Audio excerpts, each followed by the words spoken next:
Well, hello. I've got an unnamed title for tonight. I don't know what I'm going to call it, so I've called it Don't Have a Title Yet. But welcome. We, as usual, have a lot to talk about because you know what? Somebody says that they take the weekends off, but their Twitter and their Instagram has gone off today. And I mean off.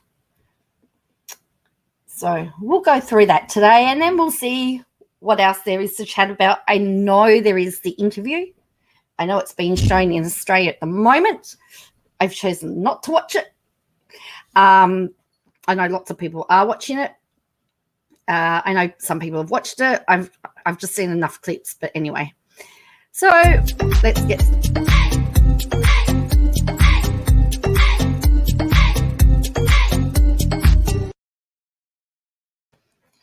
Okay, hello everybody. So what was I going to show you first? There's so much to talk about. But yes, we'll say hello first to everybody. Sarah Loves Donuts, Elizabeth, Rick, Kim, Doobie was here for a little bit. So for all of our US people, did you watch the interview between Prince Harry and Meghan Markle? Title it, Katie came from puppy mill because she's a pipe.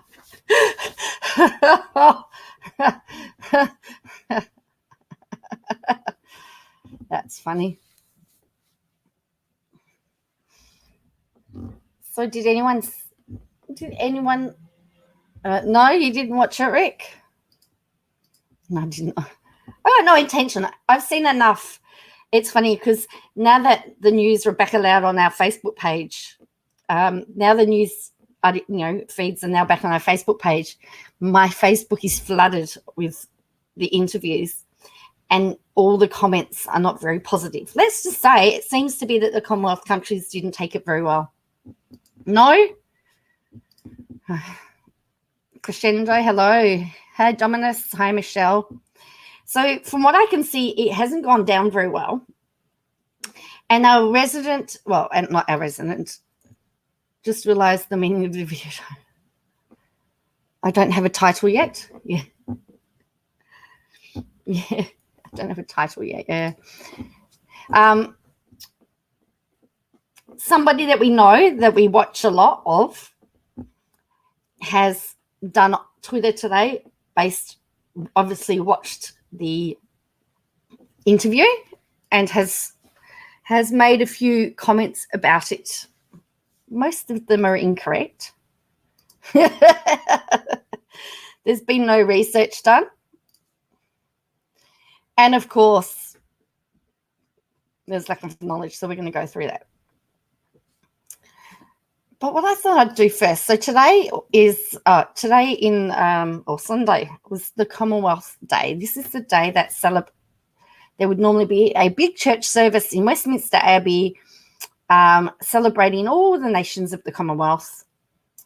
And the Queen would give her speech. Well, she couldn't do her speech this year because of COVID, but it was pre-recorded. I actually liked it. I thought it was very well done. I'm going to play it to you because she is my head of state. And just have a, as I said, it's quite, I find it quite amazing. Over the coming week, as we celebrate the friendship, spirit of unity, and achievements of the Commonwealth, we have an opportunity to reflect on a time like no other. Whilst experiences of the last year have been different across the Commonwealth, stirring examples of courage, commitment, and selfless dedication to duty have been demonstrated in every Commonwealth nation and territory, notably by those working on the front line who have been delivering healthcare and other public services in their communities. We have also taken encouragement from remarkable advances in developing new vaccines and treatments. The testing times experienced by so many have led to a deeper appreciation of the mutual support and spiritual sustenance we enjoy by being connected to others. The need to maintain greater physical distance or to live and work largely in isolation has, for many people across the Commonwealth, been an unusual experience. In our everyday lives, we have had to become more accustomed to connecting and communicating via innovative technology, which has been new to some of us, with conversations and communal gatherings, including Commonwealth meetings, conducted online, enabling people to stay in touch with friends, family, colleagues, and counterparts who they have not been able to meet in person. Increasingly, we have found ourselves able to enjoy such communication, as it offers an immediacy that transcends boundaries or division, helping any sense of distance to disappear. We have all continued to appreciate the support, breadth of experiences, and knowledge that working together brings, and I hope we shall maintain this renewed sense of closeness and community. Looking forward, relationships with others across the Commonwealth will remain important as we strive to deliver a common future that is sustainable and more secure, so that the nations and neighbourhoods in which we live, wherever they are located, become healthier and happier places for us all. I really love that scene where there are all the flags of all the nations in the Commonwealth. But I thought it was, I have to say, I got a bit of a giggle where she's walking down that red carpet and you've got that really tall guy and she looks so tiny. So if in case you didn't know, that's Her Majesty. So yeah, she's an amazing woman, unmatched. American celebrities dream of the love people have for the Queen. Unmatched except for Tom Hanks. So, yes, hi Jane. The Duchess of Wessex, yes. Well, she's had to step up now since Harry's left. But she was one of those quiet achievers as well. She did all her work and you wouldn't know that she was there. So, I don't know. All right. So let's have a look at Twitter to start off with. And then, yes, KJ and Megan have a lot in common. Well, yeah. Well, from what I have seen, possibly. Right. So she retweeted this. That's a serious anti-mask fight. There was some fight in Bath and Body Works or something today. All right. So, and I'll show you Instagram as well. That's Sophie, Prince Edward's wife. And their children don't actually have that. Their children have the title of his. I know she's Lady Louise, and I can't think of what the son is. Name, Lady. Yeah, so they're the Edward's children's have Lady and Lord. Andrew's children have princesses. Charles' sons have prince. And Princess Anne chose to have no titles for her children. Her children don't have titles at all. And the theory is because they would be so far down the list that it possibly wouldn't matter. So she's got here, Kate Middleton made Meghan Markle cry. Whoa. It's Meghan, not Megan, Katie. She did, and he's sad that he got turned around. This is why you cannot trust the press sometimes. She did say Kate apologised and sent flowers and that she was a good person. She seemed more upset about how it was spun in the press. I don't blame her. What an awful thing to do with. Bill, this isn't news, Katie. We know. You're the one who is only finding this out because you watched the Oprah interview. Like usual, you're up on your pedestal preaching the info you've just heard as if you're saying it yourself. Old news.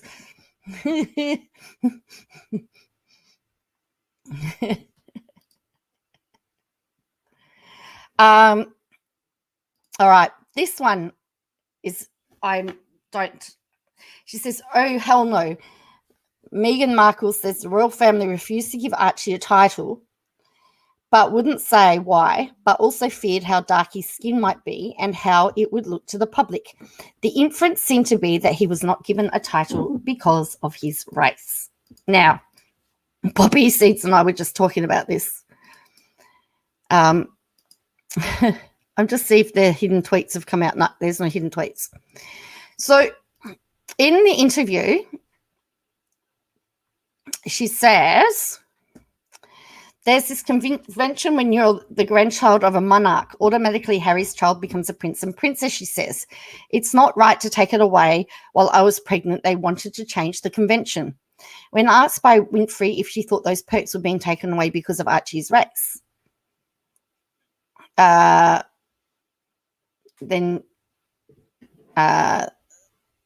made a big revelation. So she's talking about Harry, there had been conversation with Harry about what the child would look like. To be honest, I've not heard about this over here. Okay. Well, the problem is she has been acting erratically. The problem is that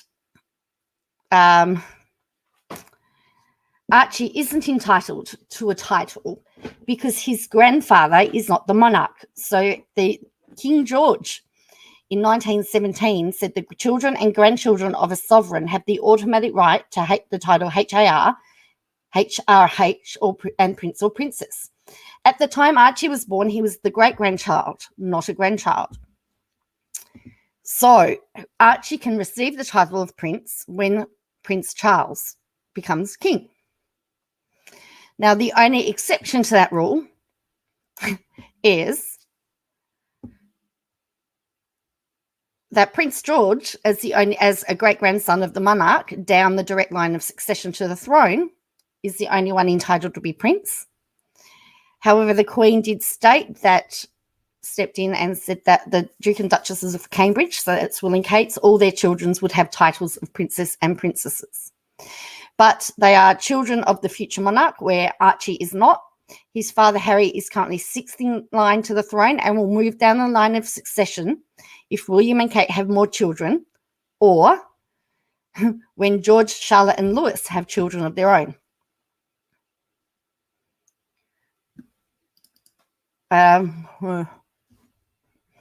Then she said that it was not our decision to make. And the other thing is, then she talks about security staff, and they're saying that Princess Eugenie and Princess Beatrice don't have paid security either, and they're grandchildren of the monarch, not great-grandchildren. So there seems to be some confusion about this whole title thing. So this here is incorrect because Archie was not entitled under the convention.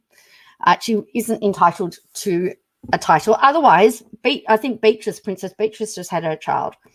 Otherwise, that child's also entitled. And Lara, all of Princess Anne's grandchildren would have been entitled to titles as well. So anyway, I just thought I needed to clear a few things up. So it says Meghan Markle claims she was suicidal while pregnant with Archie, and the institution would not allow her to get help. It says, yes, and what? This sounds like she's copying Diana. Sorry, I don't believe you. What makes you think she was lying is what the person says. So this is this narrative.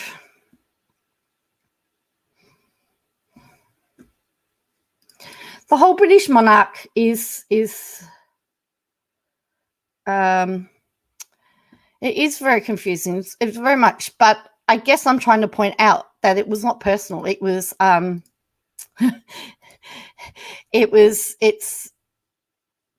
very much at following the rules. Now, as for all the racist stuff and discussions about what the color of Archie's skin, I can't talk about that because I wasn't privy to the conversations. And I would be very disappointed if those conversations did come up.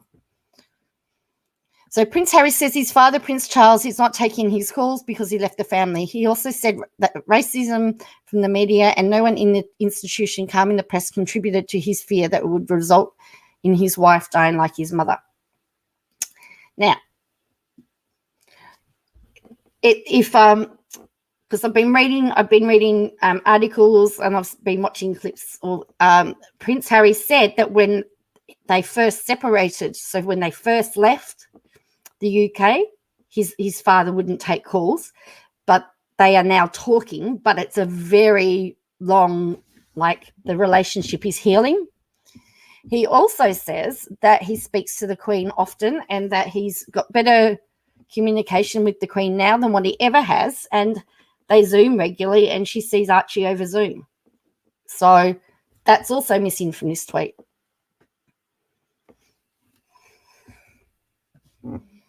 I know for all of you people that aren't interested in the royal family, I know it's boring, but I have to correct these tweets.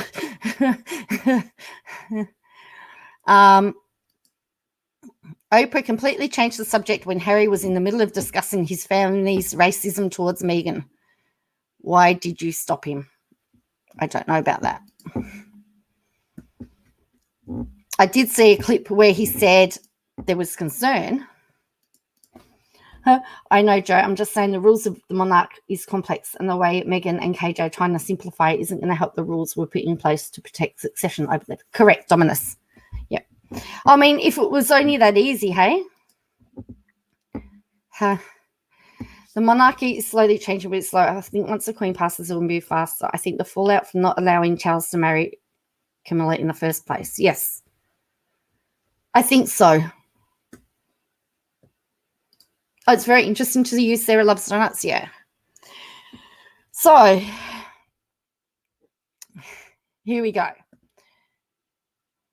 Can we just admit the racism Meghan experienced is a direct result of the royal family's racism? I mean, not giving Archie a title, not providing Meghan security. Can we just cancel the monarchy? So someone says, actually, under the current rules of who gets what title, Archie was not entitled to have the style of Royal Highness. Once Prince Charles becomes king, then as the grandson of the monarch, Archie would be automatically entitled to be styled as His Royal Highness. Now that the world knows that the second baby is a girl, she will be entitled to use the style of Her Royal Highness when Charles becomes king. The rules of who can and who can't get what title are actually very complicated. Having met various members of the royal family and dined with them, I can tell you that they are very down to earth and not racist in the slightest. There are rules that all members must follow, and unfortunately, for those that marry into it, it can be very difficult and harsh. So what does our friend say? Wow. So I guess Harry's or Meghan's viewpoint does not matter to you. Sounds good.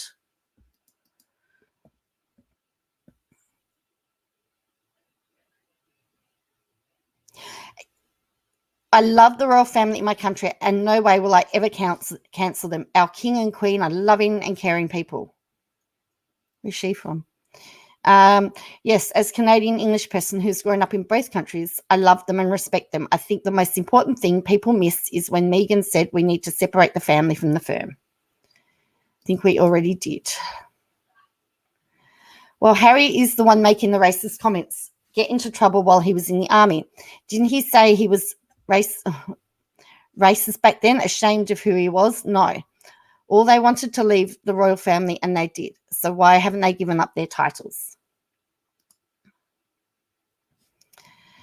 We need to remember that Harry himself had said numerous times that the Queen acted as his grandma first, and was there for him when his mum passed. He loves his grandparents and also respects them. I feel badly for them. As a person with dual citizenship, having grown up in the UK and Canada, I will always support my Queen. I believe there is progress to be made, and I hope in time wounds are healed. I don't think we'll ever see Harry not respect and deeply love his family. Someone says, God save the Queen. Of course, our friend says, I blame Charles.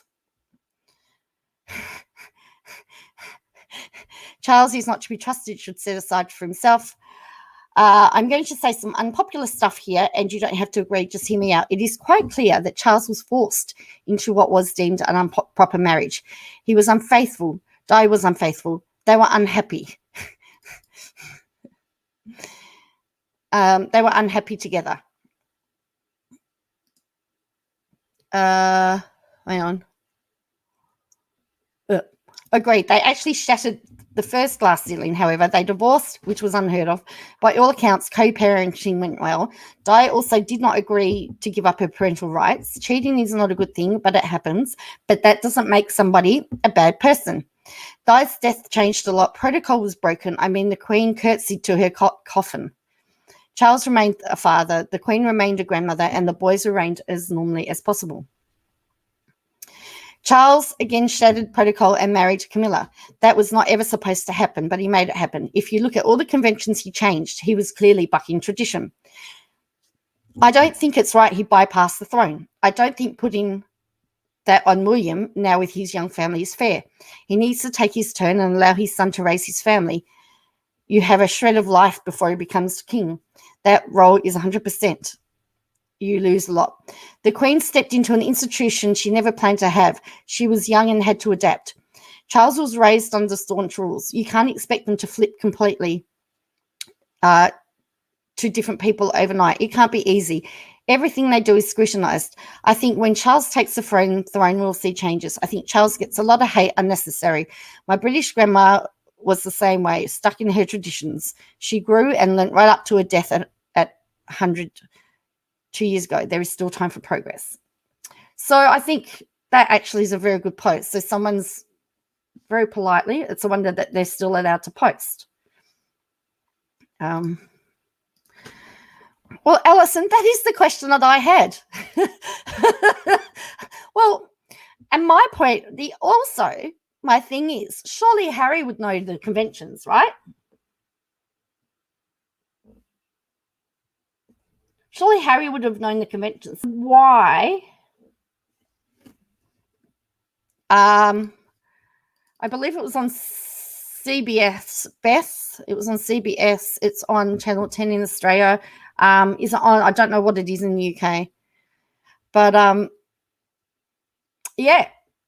So I think Charles will be king. The Queen will outlive him, so William can I don't think Charles will be king. The Queen will outlive him, so William can take it. It's very interesting.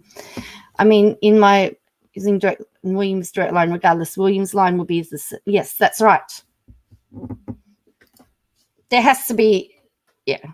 And as I said, it goes George, Charlotte, Lewis. George is William's son. Now, Harry will get pushed down. So when George has children, everyone gets pushed down again.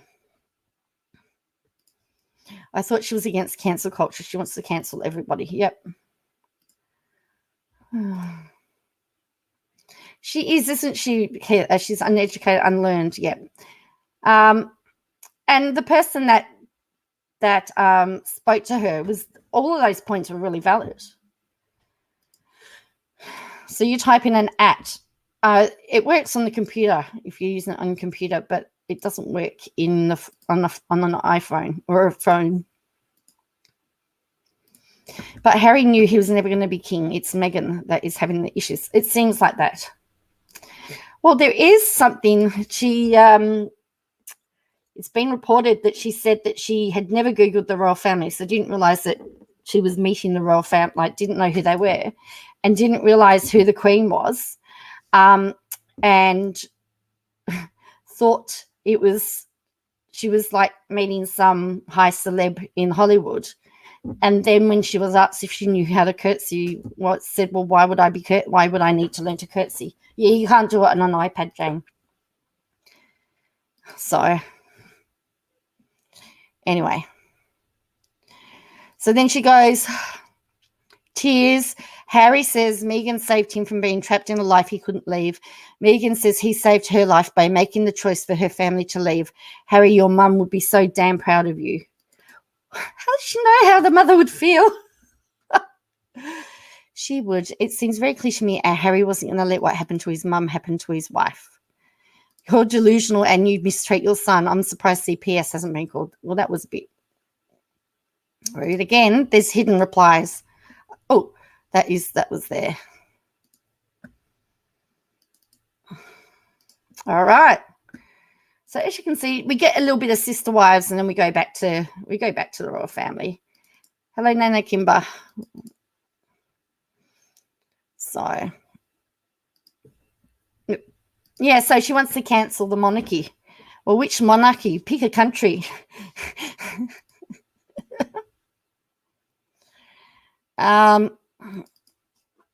she says, I empathize with Harry. Children born into royalty don't have a choice, don't get to have a normal life, don't even get to go on bike rides with their parents. That's not freedom. I'm glad his kids will experience a more normal life. Hello?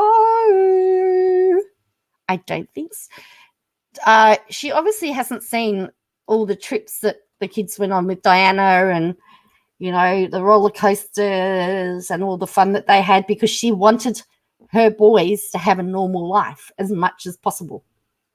Knowing Diana like we did, Diana would be upset over the broken family. She did, and that's why she believed in co-parenting as well. They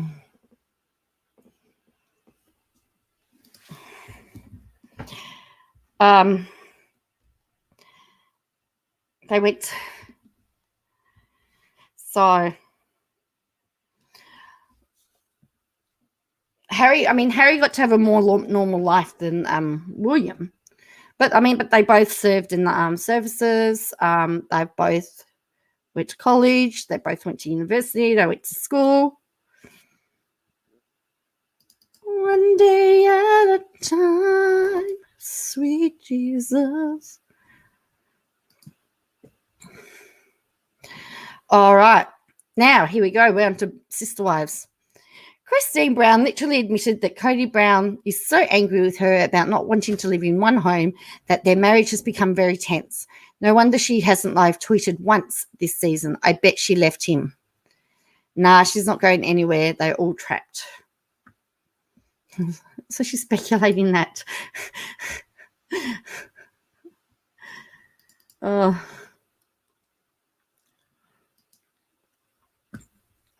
that's... Cody, why are you so cruel to Christine? She's tagged him in that.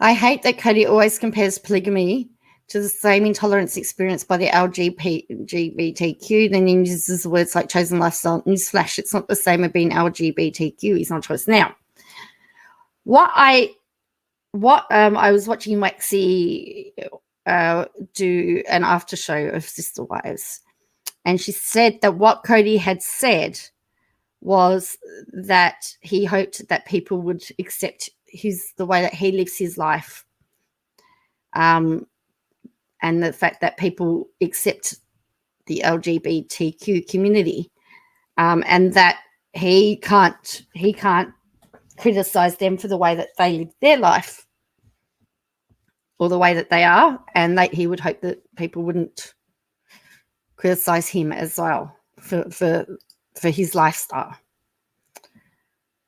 So it's not quite exactly as she put it.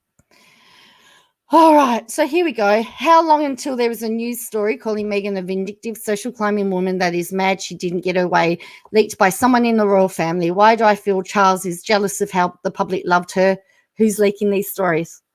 What planet is she on? Who loved her? It's probably being made right now. I'm serious.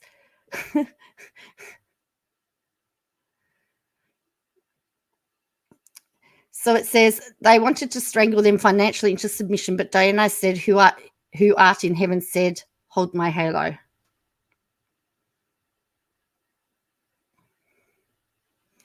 Everyone on their way to protect Harry and Meghan at all costs. So much this.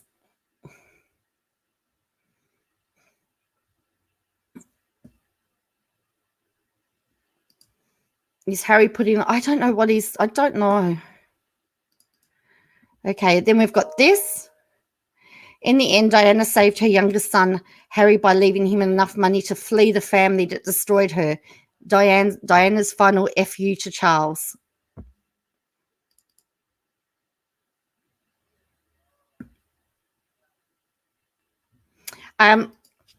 First of all, up until February, Harry was receiving money from Charles, but part of the leaving of family was that money would not be available and they'd have to be self-sufficient.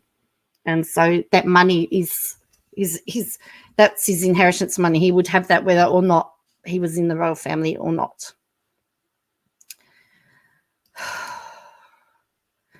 I knew Charles was spineless when he cheated on Diana with Camilla, then allowed his family and tabloids to make her out to be a villain. Methinks Charles has a problem with powerful women stealing his spotlight. They both cheated, though. Charles was and vilified to this day. Diana was very smart, and she used the media precisely to make sure her message was heard. I said before, Charles should have never been pressured to marry her. He loved Camilla, but a divorcee and someone like Camilla was not suitable. He had to give up on his actual love, and then he saw it happen to his uncle. The reason the family line in the palace is because his uncle stepped down. Diana had many affairs as well. They both checked out and knew it was not a marriage of love. I believe, had she lived, we would have seen a much more amicable relationship. Their divorce was fresh and the pain was at the surface when she died. No one was right. Their lives and decisions were not their own and led them down the most disastrous path. But Charles' image suffered the most. I just wonder how long we should punish a person for their actions. Do we hate him forever for being in love with another?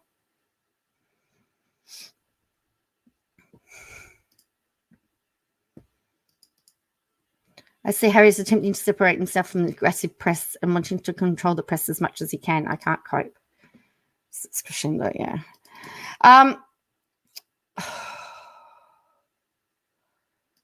Right.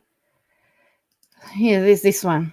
Who else is interested in seeing how the British tabloids plan to weasel out of this one? I think they will double down and keep digging that grave.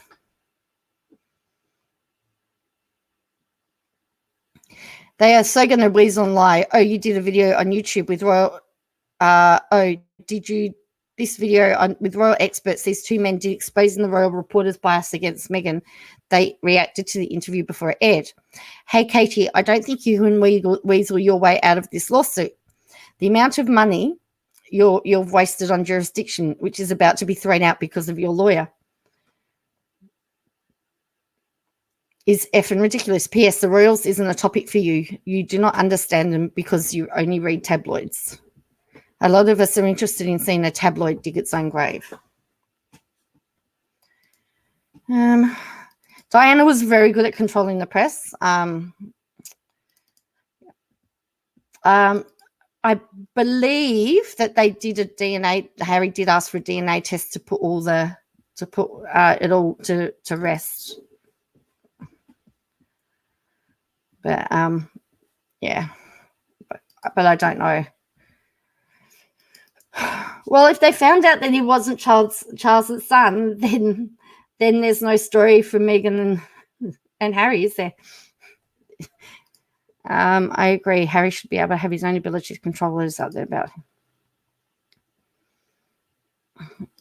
I don't understand how people can be so far removed from reality that they don't bother to do research. Yeah, I know it, Alison, hey?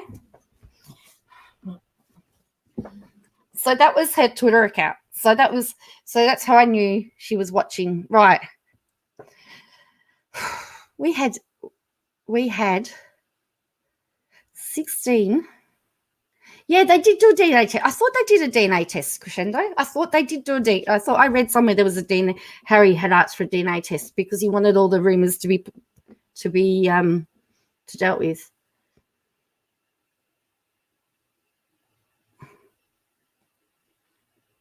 Okay. So on Instagram, we've got 16 Duggar posts today. I know a lot about the royals from my old Tasmanian friend. Cool. As I think we yeah. I really don't know. Like, I thought the whole reason I understood that they wanted to leave the UK was that they wanted privacy. And so I just find it very ironic that they're doing this tell-all interview with Oprah. Harry looks very much like Diana's brother, Earl Spencer. Yes, I would agree with that. Harry born a ringer. Sus. They thought that because they were both ginger. Yes, they did. They did think that, but yeah, they did the DNA test. I was reading that today. I've been reading some stuff. So what you'll see underneath this video is that I've actually linked some of the news articles from today. So there's one with the Commonwealth stuff. There's one from the Guardian, and understandably that they all have their biases, of course. But you know, I've tried to get different news articles, but most of them seem to agree that where the Queen is the monarch, it hasn't gone down very well. I think Harry did the interview was to control the narrative, yes. But yeah, a lot of people in the Commonwealth countries and the UK think that it's going to have backfired. So anyway. So this was the first post on Instagram today. Now, remember, somebody said that they were having a day off to relax and recoup. This is what day off looks like. So it's been a hot minute since we've checked in with Farrah Abraham. I noticed that for a long time she was trying to hide the likes on her Instagram by sharing videos. However, sorry, Poppy says, was it weird to me that Harry and Meghan led the interview, not Harry, since it was all about Harry's? And yes, I thought it was weird too. But that's just me. I noticed for a long time she was trying to hide the likes on her Instagram by sharing videos. However, Instagram changed recently, and you can see the likes again on some posts of the videos. Farrah has 2.4 million followers, and her likes are really low. It looks like in these photos she's averaging like 0.05% engagement. Many people are asking if she's under investigation for an interview from 2018 admitting to having nude photos of her daughter. I can't find any proof for this rumor. Reddit repeatedly brings up the issue, but I haven't seen anything reported. At this point, Farrah's Instagram stardom continues to fall from her rambling videos exploiting her daughter and constantly promoting plastic surgery on her page. Fans have tuned out. I know, right? Who else likes to control? Yes, I know, Kim and Jane. Yes. I thought it was very interesting, wasn't it? All right. So that was that one. So that's our only non-Duggar post for today. All right.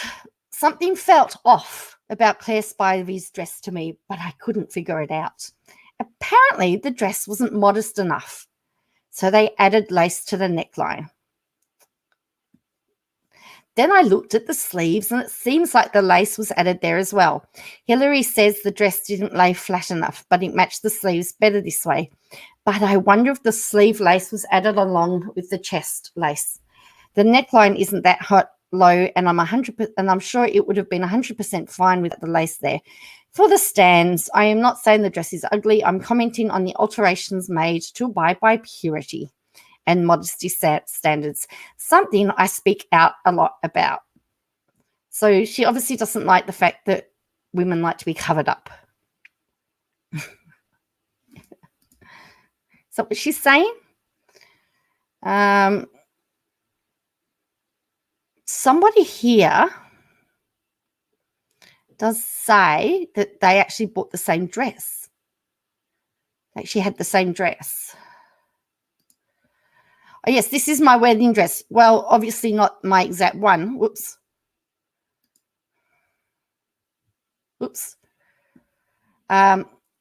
She says not the exact one. She says the sleeves are correct.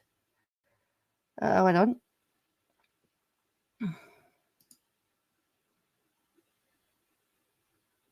Where is it? Oh, yeah. She added to the neckline, but not the sleeves. So she added the sleeves are what was originally there. She added to the neckline. I actually don't mind it, but I mean, KJ didn't mention the fact that she's wearing makeup either. You know, like anyway, there's that one.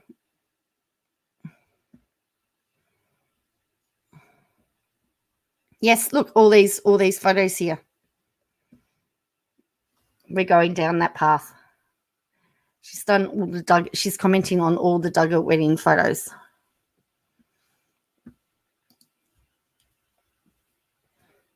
All right. Please leave these women alone, especially you know nothing about them in real life. Someone asked which Duggar had the best wedding dress. I said Ginger, but honestly, Amy Rachel King is my favorite by far. I love the neckline, satin waistband, and the A-line princess skirt. Gorgeous, simple, sophisticated. 16 today, yep. And they're all wedding dresses.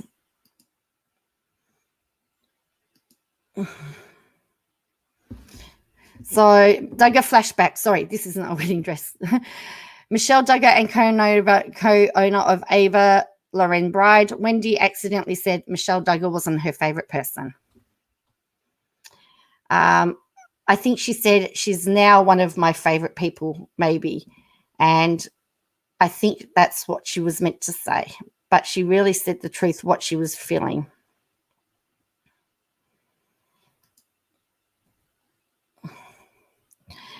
Jill's Duggar's wedding dress was actually a sweetheart neckline originally. The dress was altered by a woman named Moni who created the top and the back of the dress. I do think the seamstress didn't fit Jill well on the top though. It appears a bit too big for her, which seems to take away from the detail of the dress. The original dress is so gorgeous. I wish the girls could wear the dress they wanted to without feeling shamed and forced to have it altered. I talked to Amy today. She let me know that KJ has a source that knows more about the Duggars than Amy knows. That's interesting. So she does have a source. So, yeah, that's so.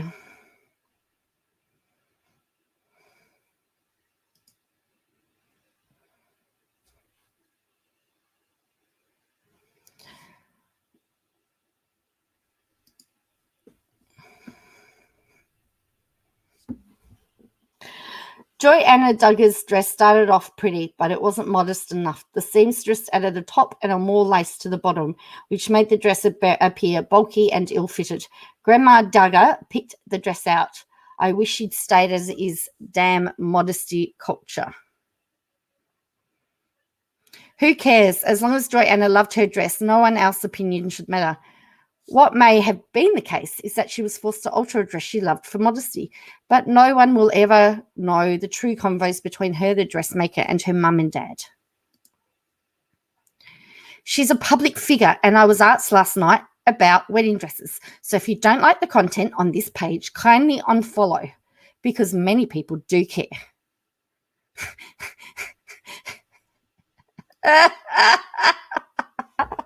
16 posts sounds like a bit of a session. I can see TW needed to send her to court. Yes. What wedding dresses should tell you that many brides after alter what they buy, add in stuff, not just what they do, Jane. Sometimes they let people wear what they want, says Poppy Seeds. Yep. Who cares? I think the Duggars are watching for her current defamation case, and if all goes well for Tuddy, they would pounce. Yeah.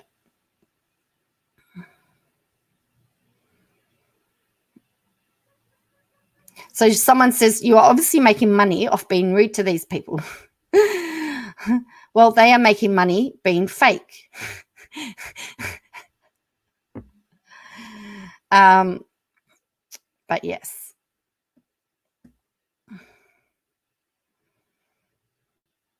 Maybe she bought it in one season. It was cold. I don't know. And they needed to put added on. Jessa Duggar's wedding dress is a fan favorite because of the blush and overall fit. The dress doesn't appear to have been altered. The left is the day she picked the dress. The middle right are her wedding day.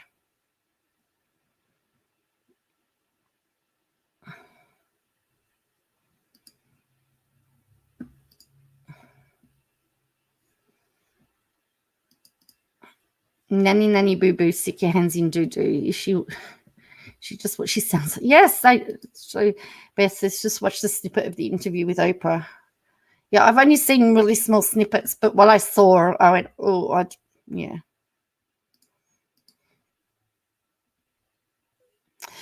Third time's a charm. Michelle Duggar has worn the same blue dress from left to right at the weddings of Joanna, Joseph, and Justin. Many believed that Michelle wore this dress to Ginger's wedding. Swipe left to see the dress that is actually purple at Ginger's wedding, not navy blue. Hey, Jim, I'm pretty sure you could spare a few pennies to get your bride a new gown. Someone says, I have only one fancy dress and I love it. Why not wear it over and over again? Right, get your money's worth. Yes, with 19 kids getting married, I'm sure I'd reuse a dress or two. If she likes the dress and it fits her well and it matches the wedding and the bride and groom was cool with it, let her wear it. Better than my mother-in-law who thought she was going to wear her daughter's prom dress to her wedding.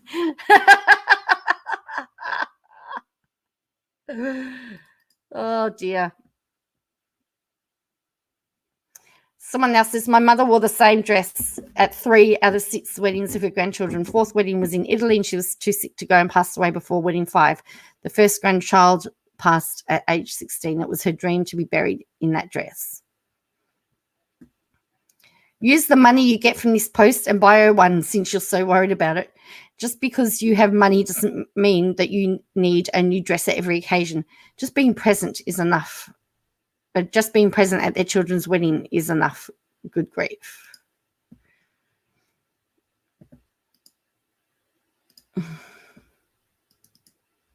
I think the blue suits her. She looks quite lovely. Why isn't it an issue to reuse such a beautiful dress?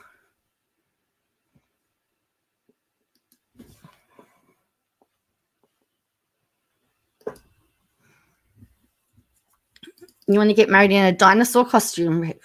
Okay. Ginger Duggar's wedding dress was the only altered to add a longer train. Everything else was unchanged. Her gown by far had the best fit, which is why I always like it. The seamstress didn't make the top extra baggy. It fit snug and perfect. So why are you always hating on people? You must have a miserable life. How is me saying I like a dress hating on someone?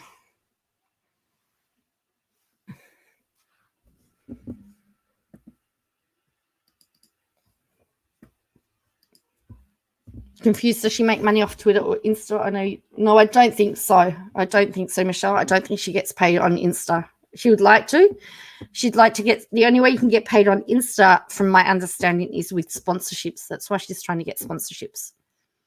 My mother wore the same outfit for numerous weddings until she was banned from my cousin's third one. Black outfits curse a wedding, apparently, says Jane.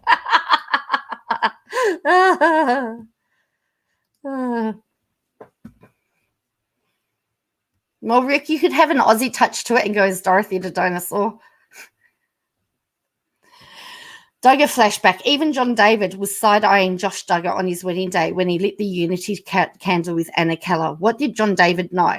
The reasons I like John David. He protected his twin Jana and made sure Josh did not assault her. He hates Josh.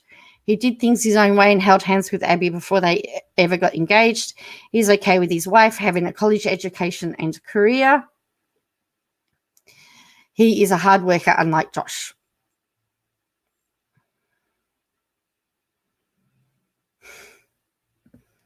Let's see. JOK says, let's see KJ's wedding dress. Probably Viking gown. Well, we've never seen it. I've not seen a wedding photo. Has anyone seen a wedding photo?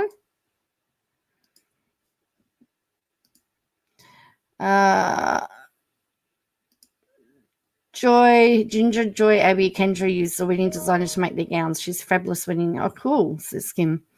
You are welcome. I don't know, love the look when you marry a stranger because your parents arranged your marriage. She thinks that's funny. So someone says, Anna, we are all waiting for you to leave and for the book signing.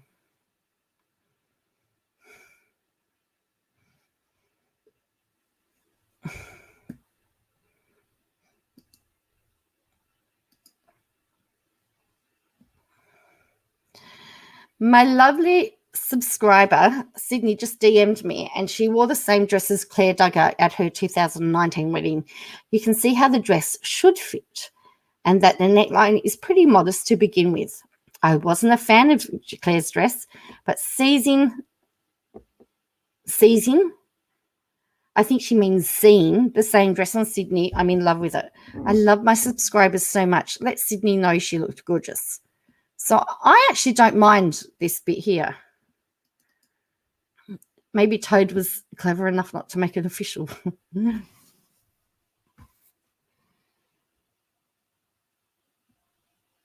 So says, I think I loved my dress. The only alterations I made were getting it fitted and shortened. I wished I had Claire's hair on my wedding day.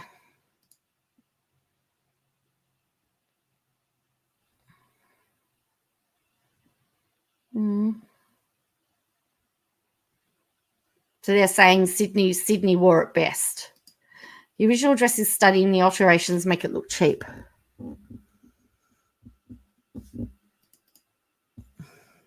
No, I don't think it takes. I don't think it takes anything away from how the dress looks. I really don't.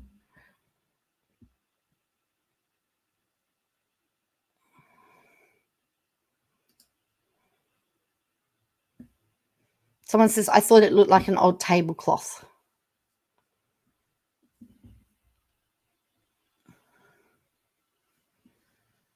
You prefer the new neckline, Jane? Actually, yeah. But see, I don't mind it. I think the thing is, I think it looks classy, says Sarah loves donuts. I do too. The thing is, there are some people that can't wear those V-neck tops because they don't have a good size bust. And so you have to, and sometimes if you can't get them to fit properly or tighten properly, you have to put something in there to cover it up. It could have been simply that. Let's go with that. Duggar flashback. Cousin Amy gives Josh advice about his first kiss. Watch Josh's mannerisms. It's super creepy. Mind you, Amy had no idea about his past or what he did to his sisters.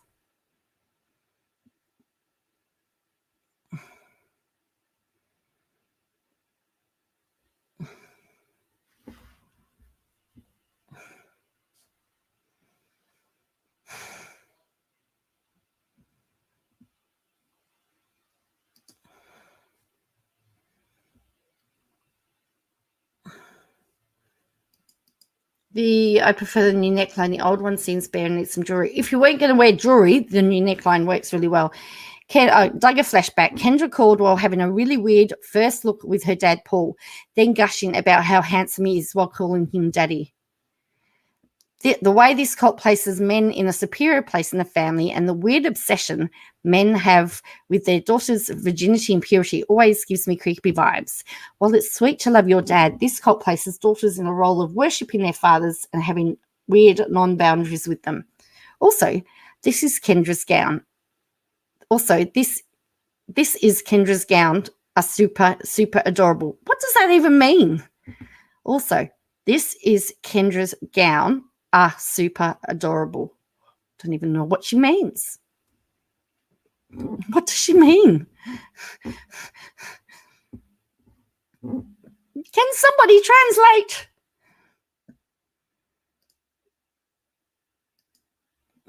Rick, you're from Minnesota. Tell me, what's she saying? Duggar flashback. Filed under this didn't age well. Josh Duggar sings loyalty to Anna during their wedding because he was so emotional and it was such a testament to his love for her. Wonder if he sang it while hanging out at strip clubs and paying for sex from dancers. Or maybe he was singing this when he was hooking up through Ashley Madison or OkCupid. Poor Anna. She's so brainwashed.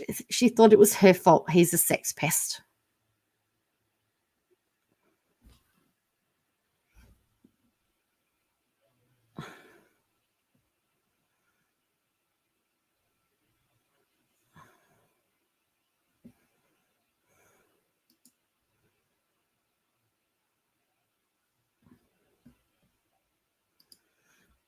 Alison says, I don't know how much people typically spend on wedding dresses in the UK. and its territories, but in the US, people spend around $1,500 on average in a wedding dress that they only use once. I know. Duggar Caldwell flashback. One of the creepiest moments in wedding history. Kendra asked her daddy for a kiss. He says not yet. Paul then goes on and tells Joseph he can write his dowry check for over $800K. He's king, of course. Paul Caldwell makes me uncomfortable.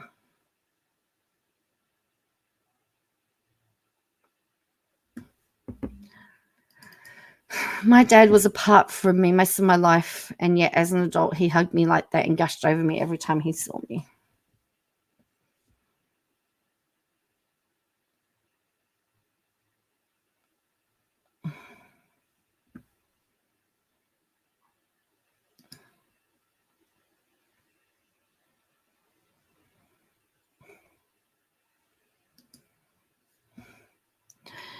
Duggar flashback. There's lots of these. Jill Dillard walking down the aisle at Josh Duggar's wedding. The bigger the hair, the closer to God. During an episode, Amy Rachel King remarked that there was lots of hairspray and curls. Incidentally, Amy, always a rebel, wore her hair straight.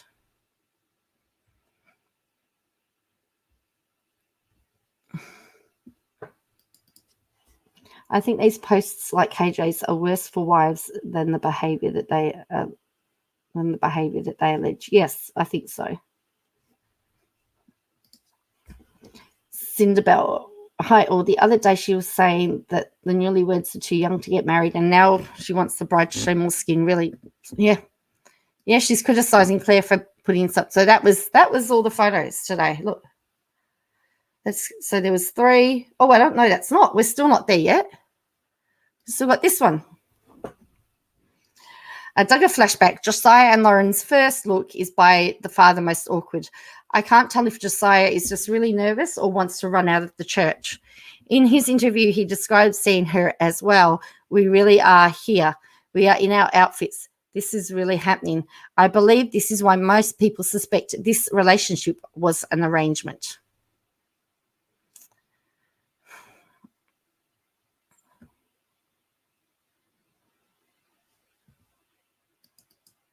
I know, really, yeah. So I think that is the end of all of those. So there you go. 3, 6, 9, 12, 15, 16, 17. 17, sorry, I was wrong. There's 17 Duggar posts on Instagram today. 17. Alison S. Some people go overboard. A colleague of mine spent £4,800 on her 5 years ago. It was her third marriage. Wow. Hi, Dominus. Dominus fell asleep. Well, that's all right. We're just looking at Duggar wedding dresses. All 17 of them so far. All 17 photos of Duggars. All right. I mean, it's starting to border on obsessive, isn't it?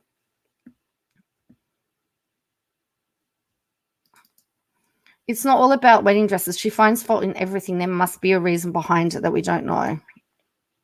True.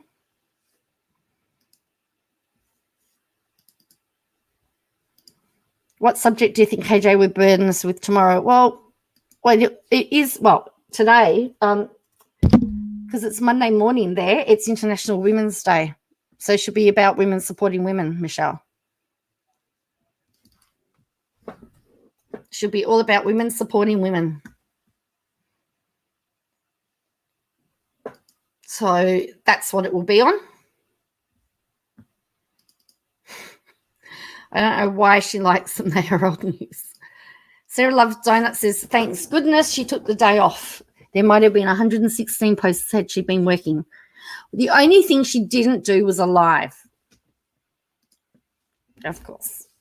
So I would expect that she will pick some key women. Well, let's just say, based on what I've read, she's not going to pay tribute to the Queen of England, is she?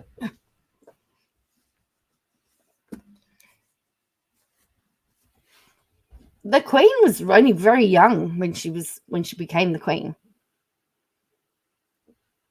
So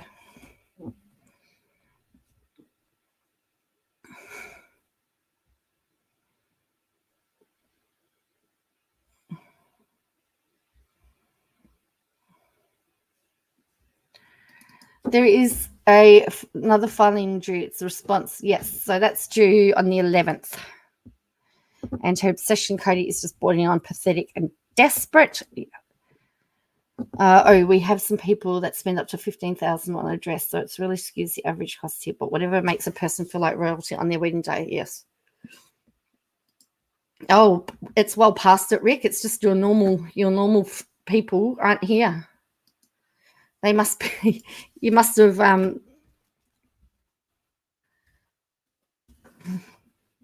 They might be sleeping it off somewhere. I don't know.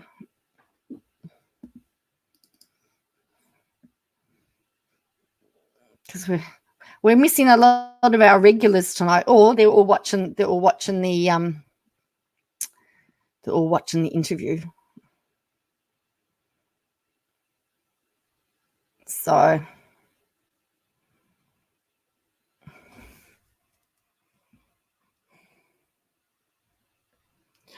okay, I'm just going to pull. Hello, Ballistic.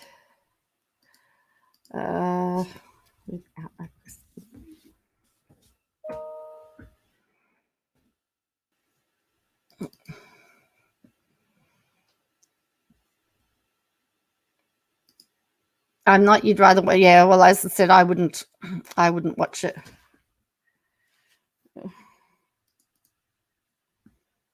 You just here lurking. Just remembered I was live. Okay, cool. Yeah. Well, didn't have any. I didn't know what to give it a title. It was just.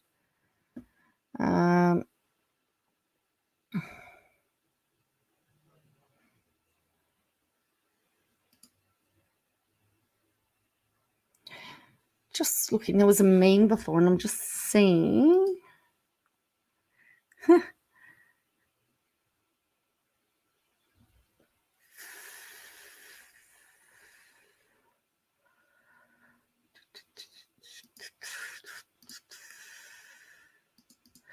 Just trying to see. There was a meme on here before that I just absolutely. Oh, here we go.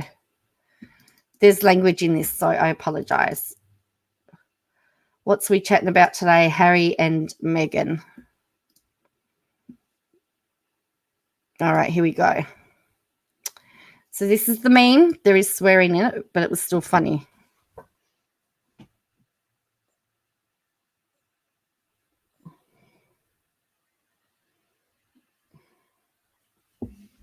No, I thought it was funny.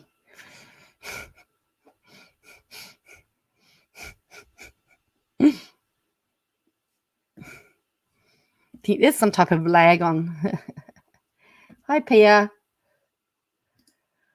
I just managed to get alive. I'm just wondering why KJ can be that stupid, but hey, it makes life more fun. Yeah, well, it gives me lots of content at the moment. I don't actually have to go so far. Accurate meme. Kim laughed. I'll see what else is here. So this is from the Reddit crew. Here.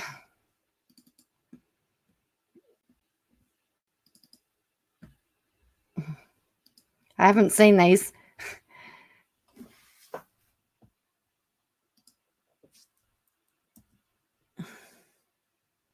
Mr. Brown from Coffee Town. Oh dear. Mr. Brown from Coffee Town. What else is there? Oh, there's 5 pages of this. Okay. Oh. It's actually the book. Someone's been very clever. Oh, all right. Mr. Brown from Coffee Town got a call from Mrs. Ball. Mrs. Ball has a lot of gall.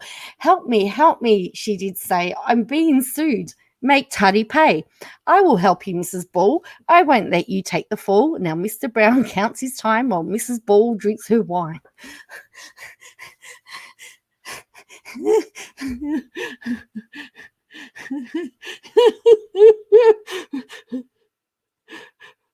It's a book.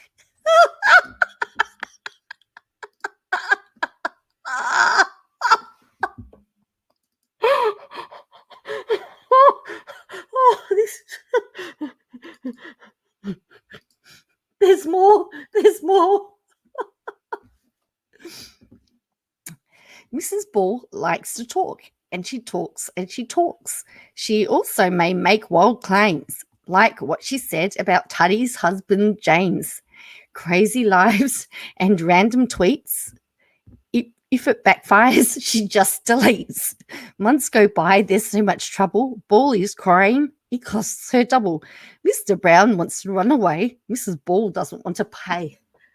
I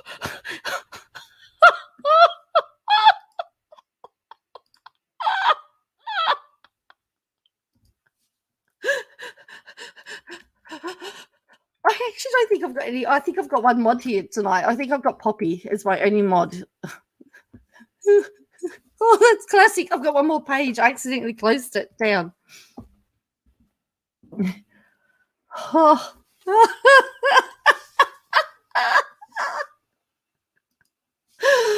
Oh boy, there's one more page. I just closed down the whole thing. Hang on, I've got to get it again. Oh. As a Dane, so you got angry at KJ for her comments? Yes, because you have a royal family too. All right, let me find the rest of this. Everyone's saying this is amazing.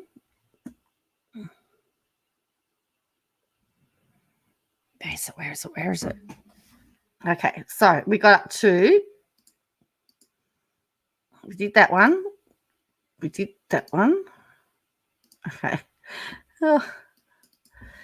All right.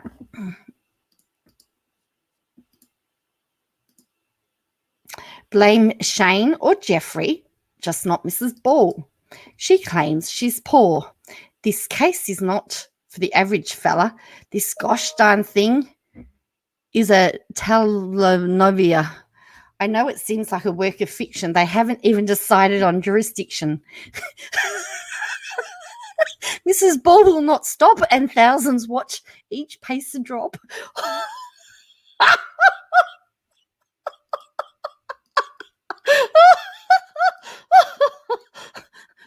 This has to be published. How many of these? How many do you reckon would sell? Oh. Okay.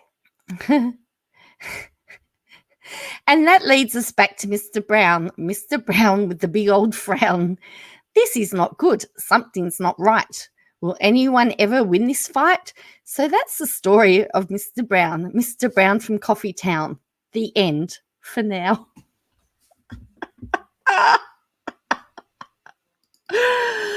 People have too much free time. Why make books when you can make Excel? So there you go.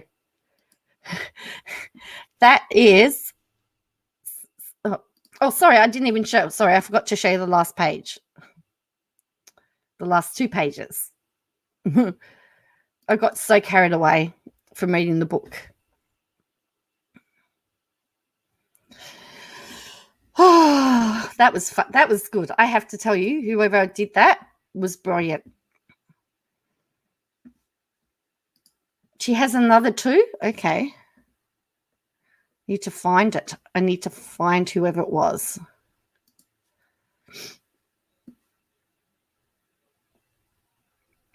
Because it was brilliant. All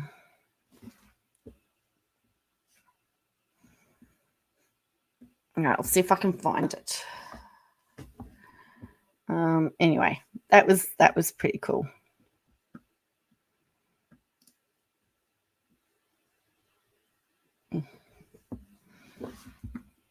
Well, actually, Toad has been going on. He's just registered. He's just got his logo for his Monarch guitars, and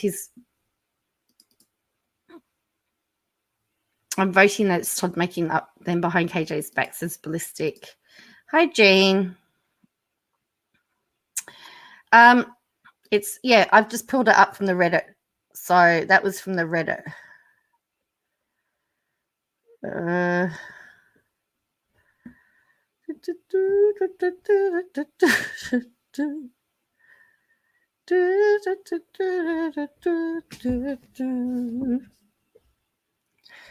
I can't find it at the moment.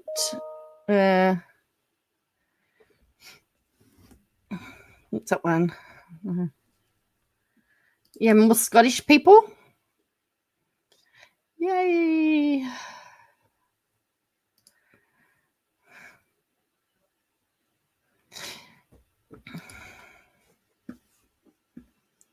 I thought jurisdiction was because they could take the cases. Well, that's interesting because there's been no official ruling on jurisdiction as yet. That is the issue. That's the issue we have. We're not there yet.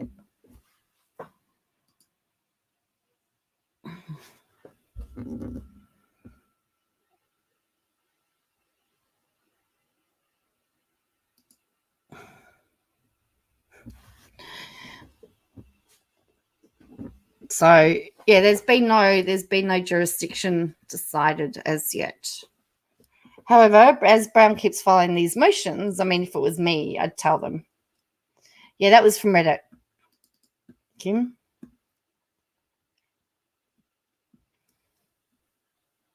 Babs, I know if Babs could just hurry up, hey? Oh, that was...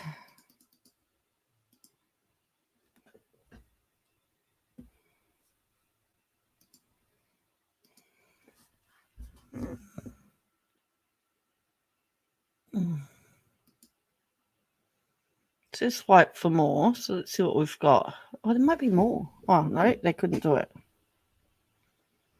Nope. So, I was wondering, because we've still got some time and I've run out of the stuff. I can just babble on for the next little while, but I don't really want to read you all your story. So, why don't we see if anybody wants to come on and say hello? You don't have to. Just going to link it here.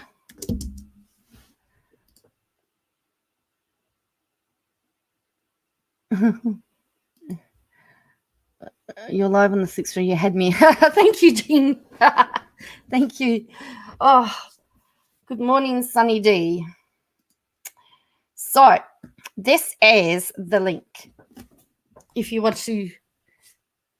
like to click on that, you too can be like Harrison. But please, I need my MacBook for uni, for my university studies. Although he promptly told me that all the money that I'm making off YouTube could buy me a new MacBook, but I'm not earning that. He thinks it's easy.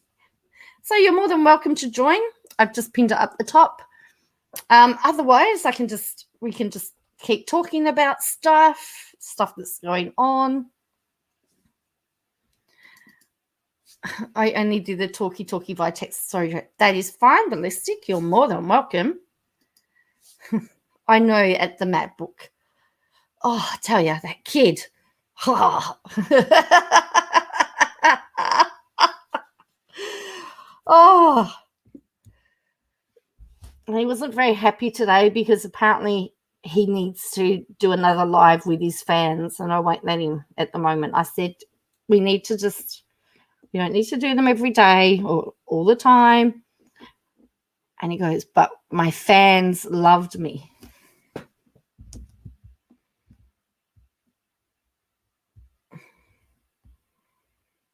And I said, well, I can't put you on live because I'm running out of stuff to give away.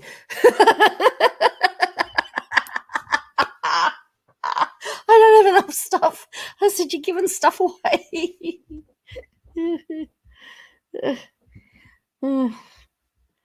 He says, I like giving stuff away.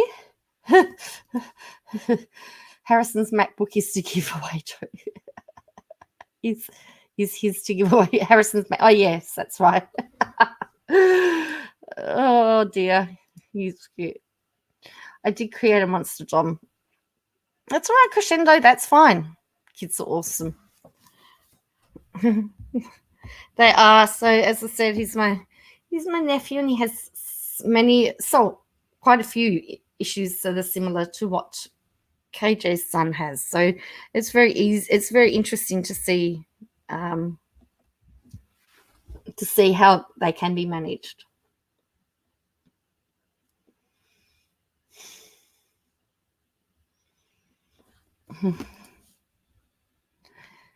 Oh, that's so sweet. He's clearly a good kid. Harrison is lots of fun. He's so much fun. Yes, he is.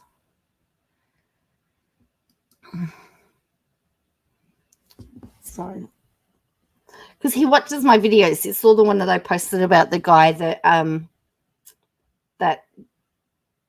that moons the judge in court to show the judge that he couldn't possibly be him because the guy in the picture had a tattoo or something. I can't remember if he had the tattoo and the guy in the picture, in the guy on the video didn't. Anyway, Harrison goes to the article, clicks on it, goes to the article, goes, Auntie Joe, they've not put a picture of the guy's bum in here. How do I know that's the real bum?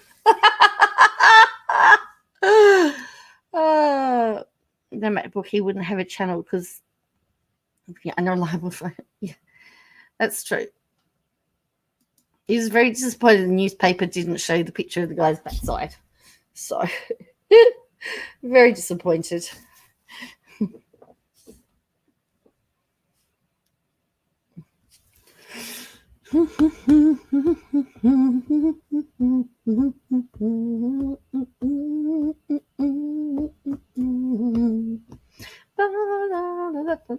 Everyone's obviously watching the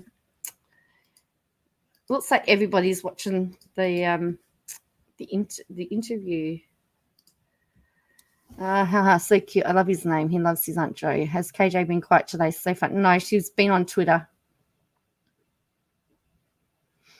No, her Instagram's still there. She doesn't keep her Instagram lives.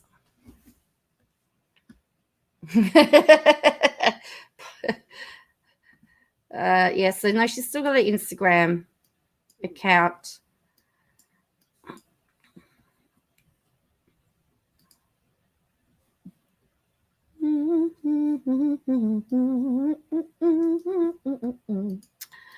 What interview? Oh, the Prince Harry and Meghan Markle interview. That's the interview. That's been shown in Australia tonight.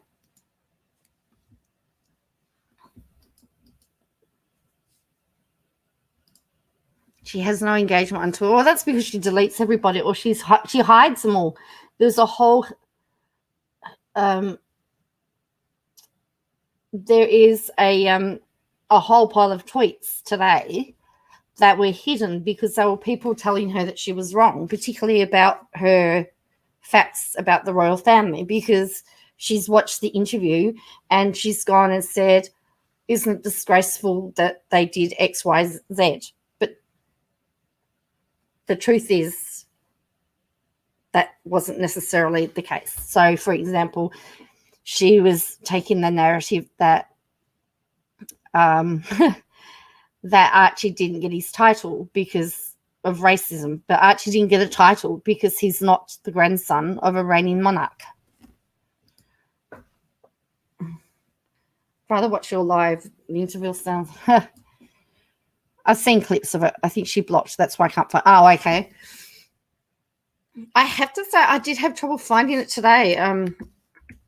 Was it one of her accounts I had trouble locating today? And I thought, oh, maybe she's switched it off.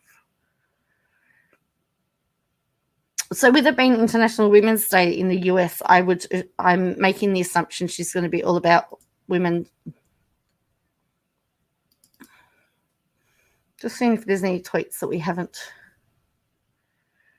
seen. So, because some of the narrative there that she put onto the royal family was definitely wrong.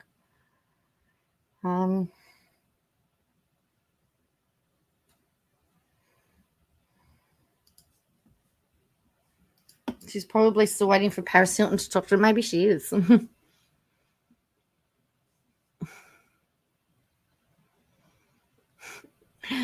Trending in Australia on the Twitter, the firm, the royal family. They referred to it as the firm.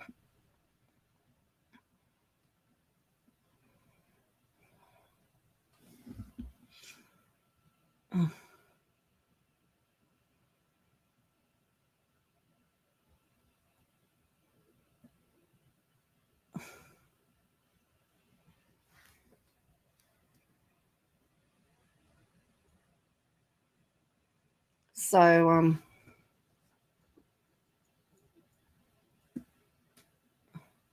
it's interesting to see the difference between people from the US commenting and people from the UK and Commonwealth.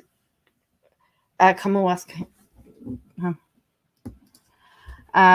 saw Amber, someone had a live, and to say that she was trashing and bullying her son's cheek. She was wearing a stripy hooded Amber Jade, I think. Yes. That's that was on her Insta, I think.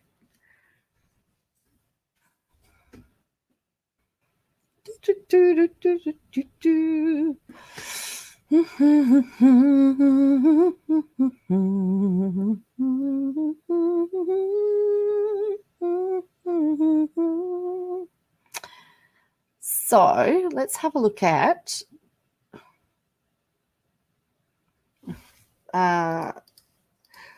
so Todd's changed his Twitter, I think, to Von Art Guitar. So this is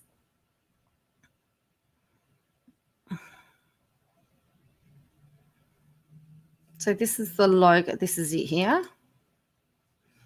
Von Art Guitars. So he's done a the transition is underway. So that looks like that's gonna be the logo.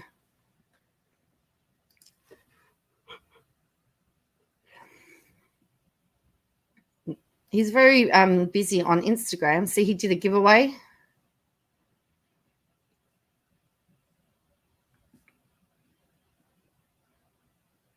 Okay, International Women's Day. Yeah. So are the bitey spiders and things in Australia as much of an issue as I think they are in my head? Can be, depends what spider and bitey thing you're talking about. So the funnel web spider is the worst spider. They're found a lot in Sydney. We don't have them where I live. We mainly have redbacks, which are deadly. If you're going to get any spiders.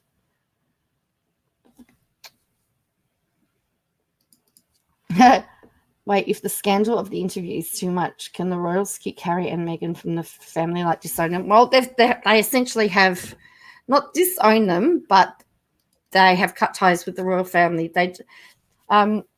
They wanted to keep all their patronages, they wanted to work for the Queen for like do everything as a bit of community service, and the Queen said, "Well, if you can't just like be in it if you want to be in it. You got to go." And she took away all their titles. They've only got the Duke and Duchess titles. So essentially they have split. As for disown, I don't know.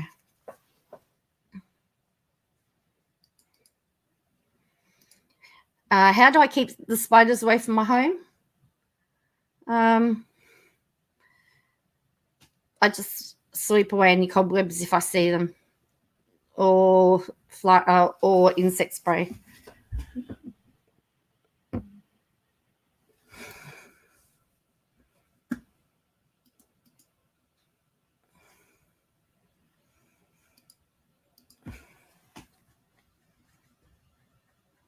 So definitely like different weather stuff. Like if you have like, leaves or wood or, big chunks of wood and that lying around dark places, then it is possible that you'll get them. But if you try, they'll turn up at some point in time. I don't know. You're probably going, "Oh, I'm looking as if it's no big deal." For me, it probably. I like the funnel web. Funnel web, yeah.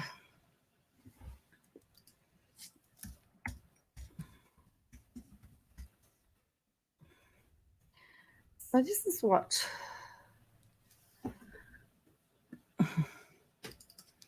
I have so many questions about the deadly insects over there. We'd love to visit Australia, but I have a major phobia of bugs. Yeah, as I said, we nominate a huntsman spider who may take up residency, so we'll protect his territory. Yeah. Huntsmans, yeah, and don't mind huntsmans.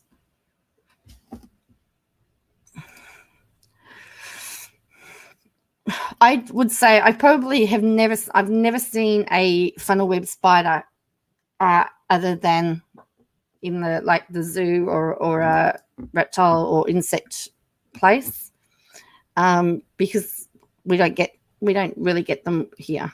So this is what the funnel web looks like.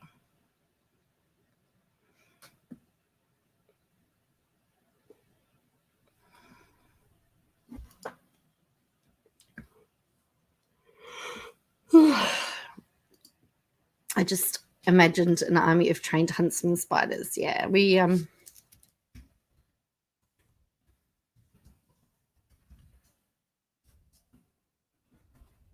here's a good old huntsman.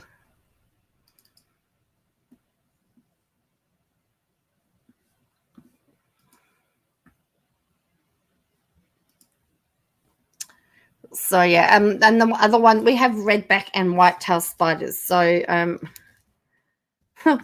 whitetail spiders, and they're called whitetails because they have a white tail. So they've got the whitetail here.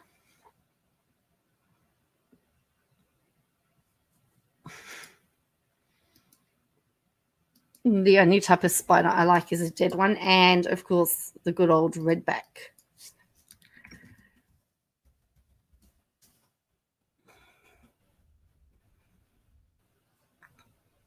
So mentioned because we've got the redback.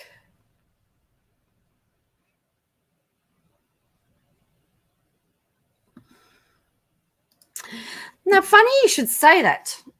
Any news on the missing millionaire with the foot? It was. They've found out a whole lot of people that she's ripped off. That's Alyssa Craddock. That's right. Yeah,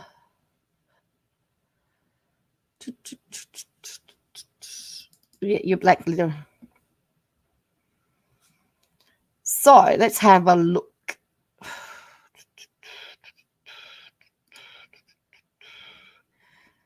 I thought I saw there was something today about her. I think that they had something on 60 Minutes. Let's have a look what I can find here.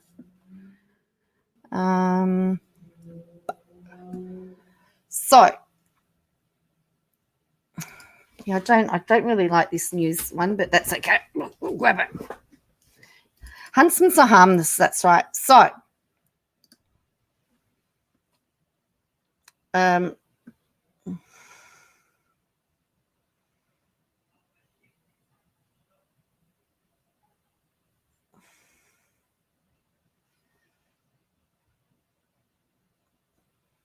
So that's her. No, they haven't found her. They're presumed. They assume that she's dead,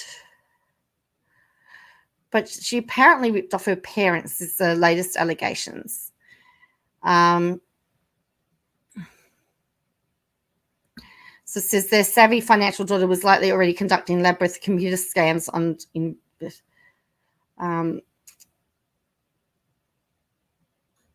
They talk about, so she's been made twice.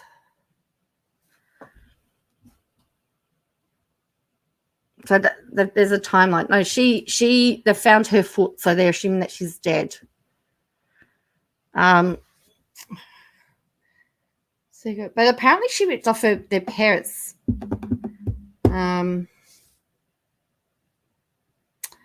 And they've done, so that's the house that she left. That's the shoe. That's the shoe.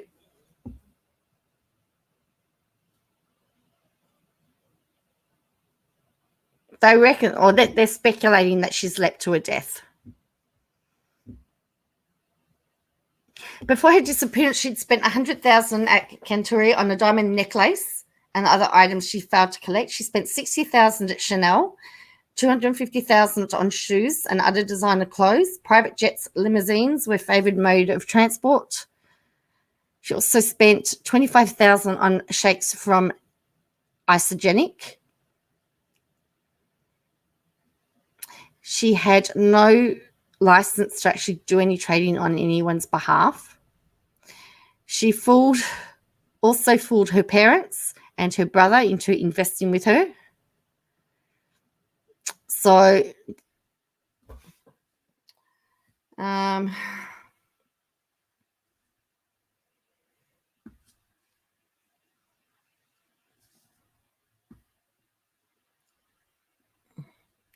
that's her.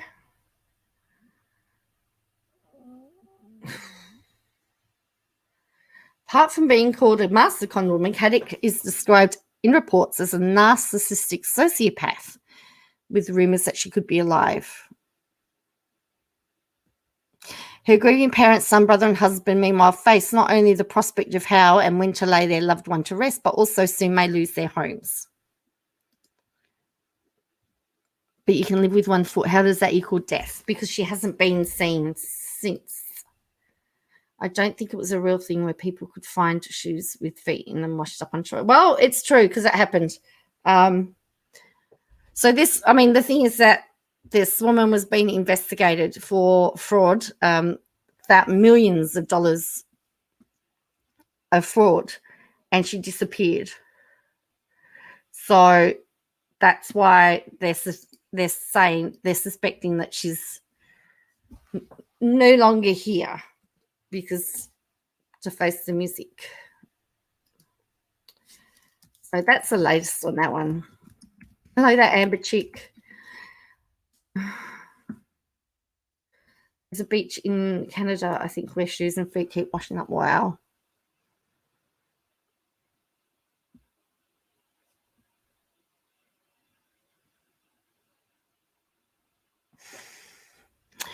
So there was an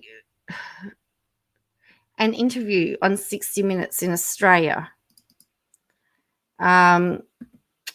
where her husband believes that she's still alive. So, and of course, he believes that she's innocent as well. But we're talking about $25 million, not some small amount.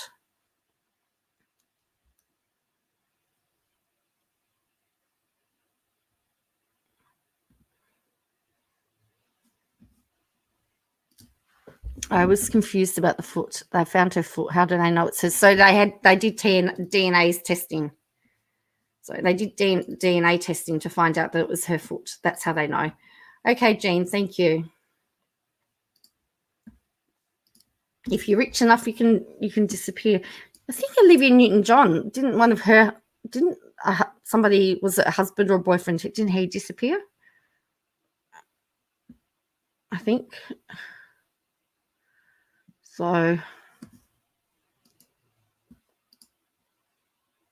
Now my kid's dad disappears and he's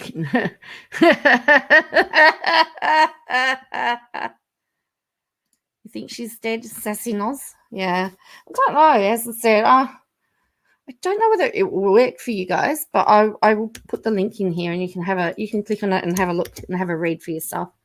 I like to show I like to give you the links of things. But she disappeared in November 2020. So it's not as if like she's been disappeared. She disappeared for a while, like for only a short time. She's been disappeared since November. They haven't released that information. Cinderbell. Has forensics said how the foot was attached, a shark or something? No, they haven't said that.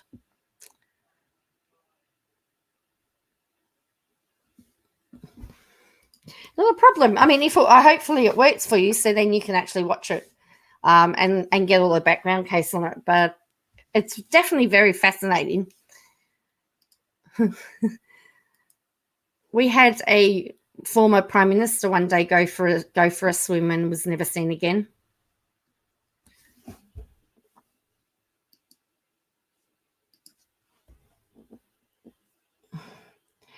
I think I've heard speculation about that scenario from throwing dead bodies into. I've heard of where it's suicide. Sassy Noz, we talked about it on the website Crime Board, so I'm familiar with some of it. So what are you? Yeah, it's very interesting because she was being investigated for all of that money.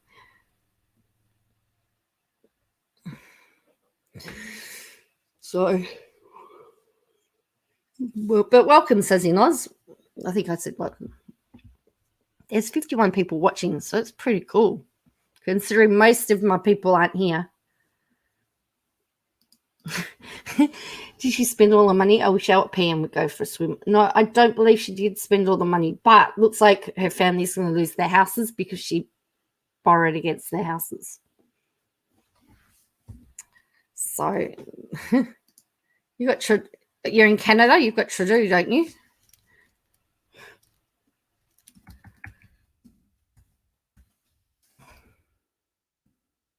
Yeah, so what do you speculate? So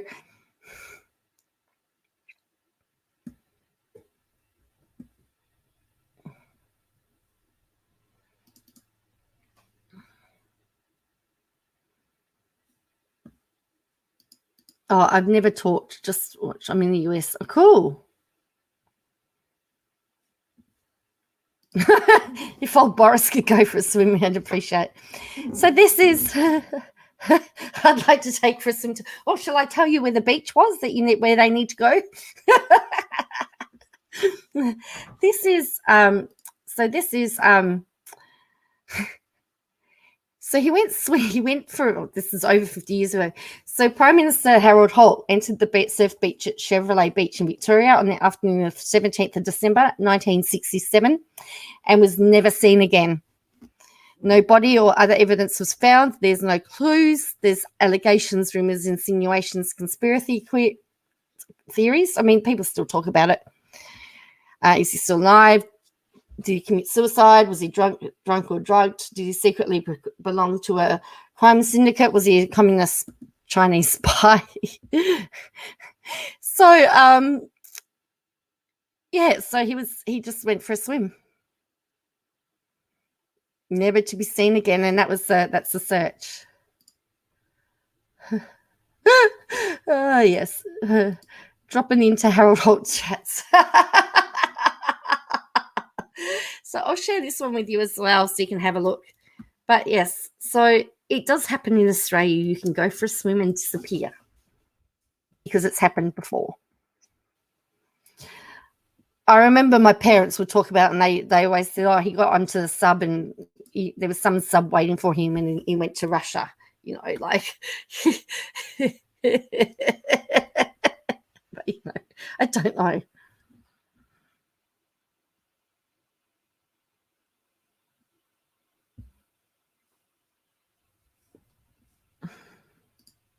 Did the shark eat him? Well, they found no evidence to find it. I mean, even still to this day, they don't know. There's been nothing.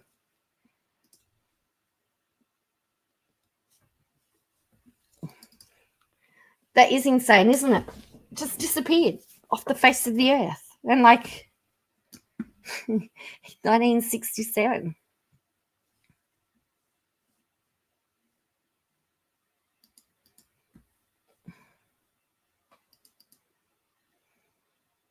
He was cocking swimming alone on a tough stretch of beach, is what I've been told.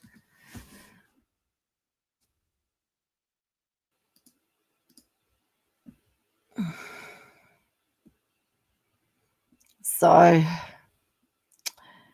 yeah, so that's it was the largest search operation. You know what's really ironic, though? They have a Harold Holt swim centre. Seriously, you can go and swim at the Harold Holt swim centre.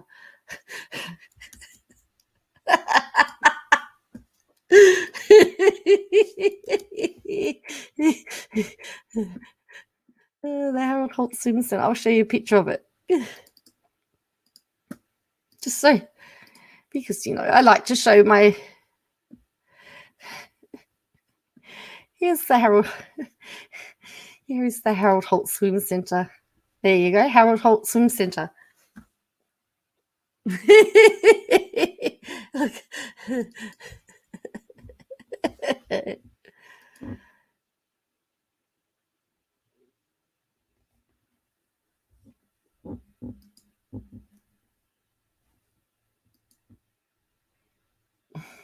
It's got gym in it. There you go. There's Harold Holt Swim Centre. I know. I love it. I love it. I haven't been there, but I love it. What are we going to name after the Prime Minister that went missing swimming? I know. A swim centre. People have several theories. Some think she's alive and just wanting people to think she's dead, but we have lots of people from all over the world on a dark sense of humour.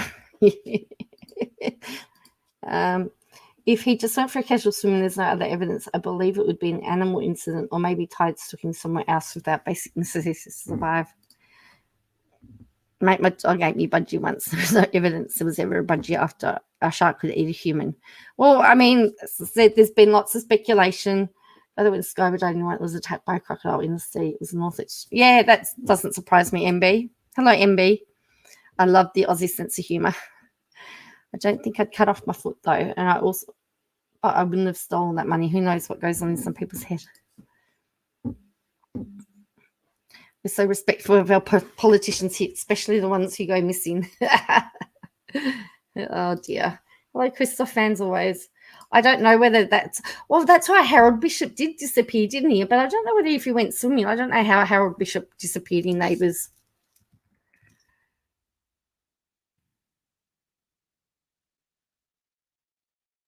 It wouldn't surprise me.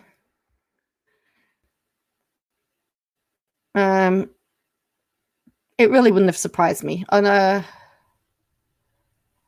yes, he was. He was swept out to sea while walking on the coastal path. You're correct. Yes, the salties will get you whatever water you swim in the Northern Territory. Yeah, you can be careful of those salties. So, yes, who was it? Ballistic. I would say they probably did inspire the Harold Bishop disappearance at the sea on Harold Holt.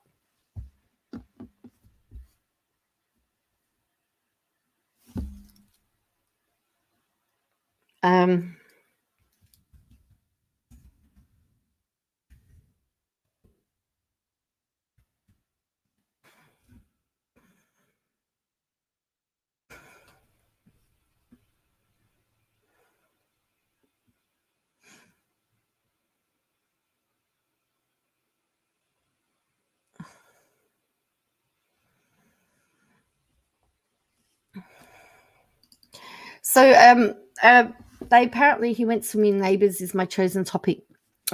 So he went swimming. Yes, Harold Holt. Correct.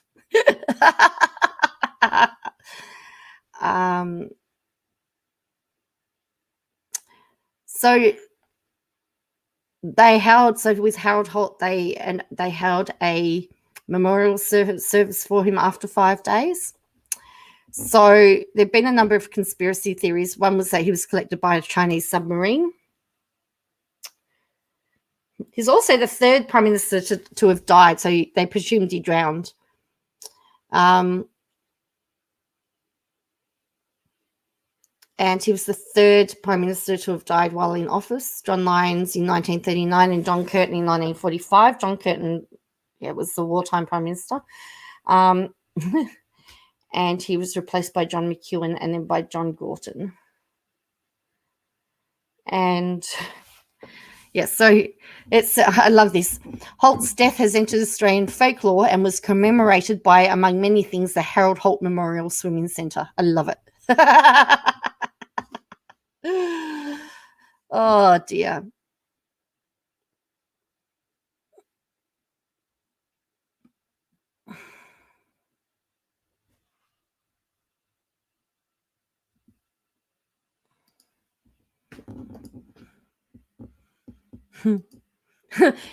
Wow, you've had 3. We can't even get one.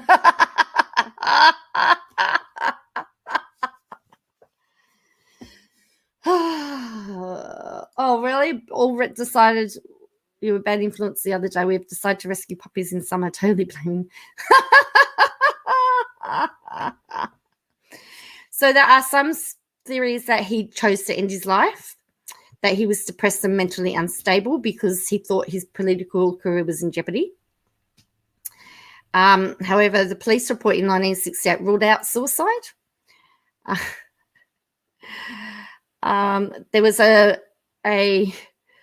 TV show, a documentary in 2007 that said who killed Holtz, and they gave particular credence to the suicide theory. But people from around that time rejected it. Well, that's fine, ballistic. I just don't really want to bore you all the time. So a 1968 story claimed that Holt had been assassinated by the CIA because he intended to pull Australia out of Vietnam.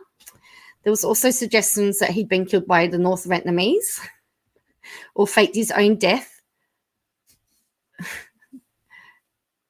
to be with a lover.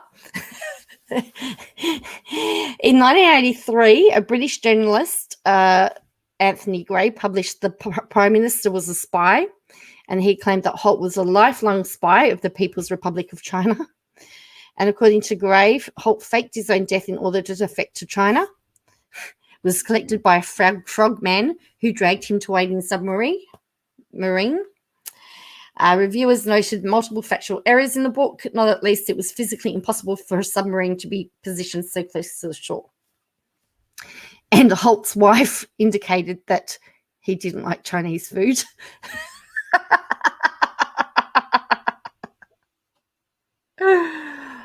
Oh, dear. So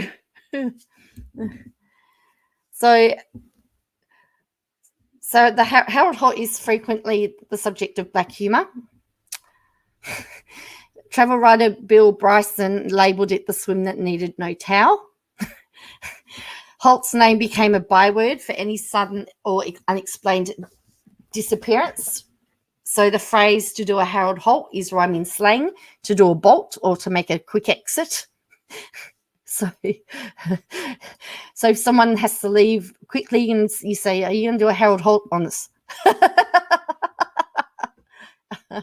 Yes, Holt's death spawned a storyline in Neighbours.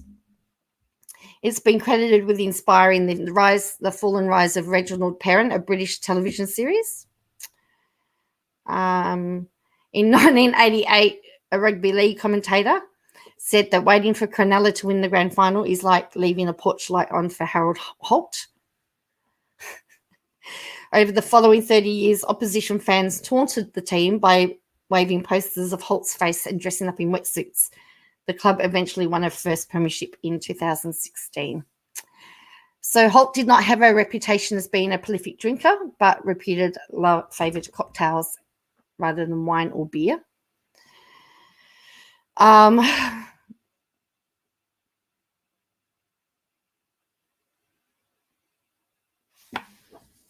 Yeah. So anyway, that's a little bit on and the coroner who examines the deaths claimed that he drowned. So Wild Surf claimed the life of Harold Holt, and equally wide rumours about the former Prime Minister's disappearance may have been avoided if a public inquiry had been held at the time, Victorian coroner found today. So this is 2005. But why would you fake your own death for 50 years without being such an influential person? Subs go down. Oh, hello, Angel. I love dark humour.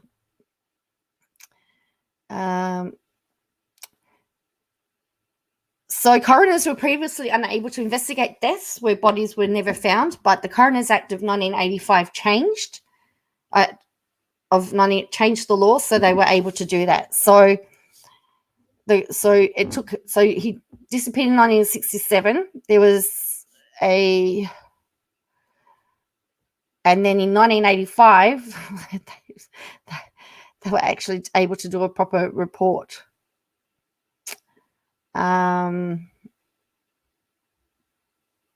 So there you go.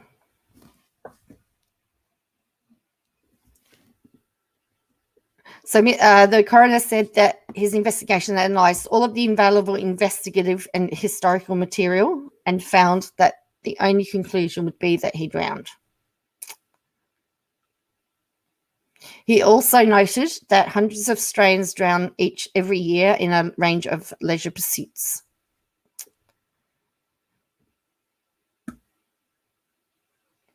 Mr. Holt's death was one of 85 drownings investigated by the coroner in which nobody was ever recovered. So there you go. So that's that one. I'll post this one for you. You're going to get a collection of articles from Australia, hey? So, yep. So to do a Harold Holt is to leave very quickly. So.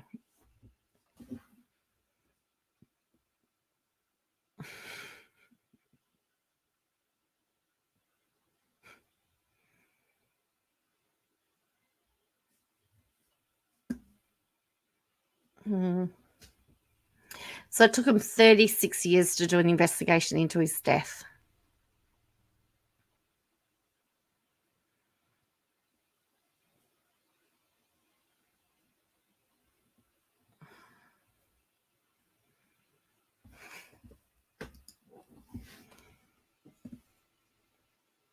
And here is the report. Here is a copy of the report that was done from 1967.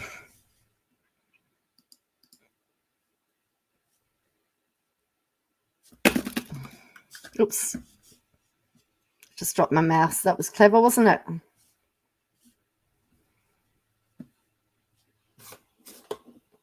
So there you go. There's some Oz history for you. What I'll do is I'll grab the link with the report on it, and you can actually say, hey, I've just read the report on Harold Holt. Actually, it'd be very interesting to see what conclusions they came to. So it was in Portsea. Give me something to research while ignoring uni work. Well, you know what? Ballistic.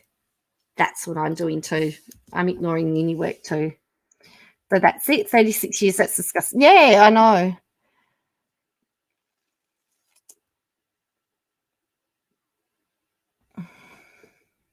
And it's also, I mean, just having a very quick look, it's just interesting to see how writing styles have changed as well. So this is like the and this is on that day, Mr. Holt left Canberra by VIP RAAF aircraft in the company of Mrs. Mary Lawless, his resident housekeeper at the Lodge, Canberra, and who was also as old family retainer. It says normally Mrs. Lawless resides, and it's got her address. On arrival at Melbourne about 11:30 a.m., Mr. Holt first visited his office for a short period. So, and it says, while en route to Melbourne to Portsea on Friday, 15th of December, Mr. Holt stopped at Johnson's fish store in Sorrento to purchase fish. He was going to go fishing. There he met an old friend. He also played tennis. It says, played about 2 sets of tennis during the afternoon. During this time, Mr. Holt was happy and apparently enjoyed the tennis, although not playing up to his usual standards. Dr. Edwards felt that this was due to a minor shoulder complaint, which he had suffered over a short period.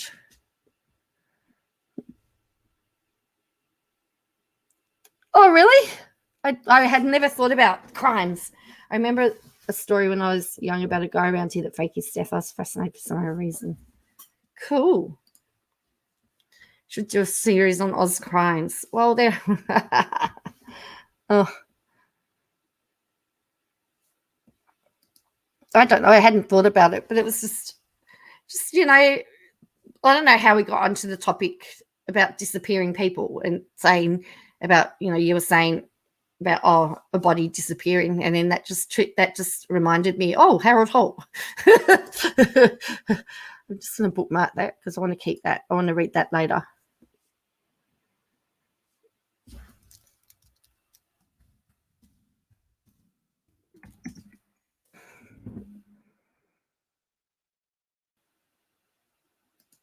So it's 55 pages.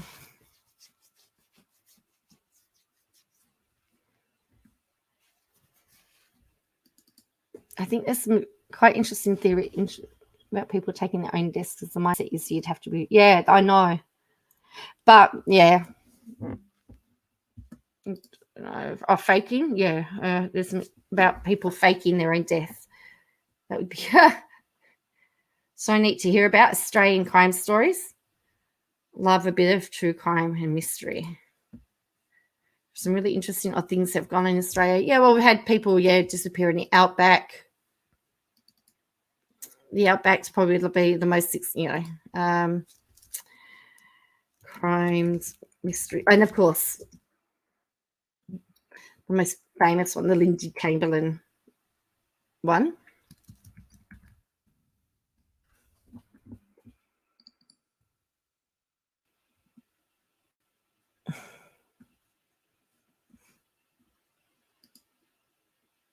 The why behind everything, tangents are good.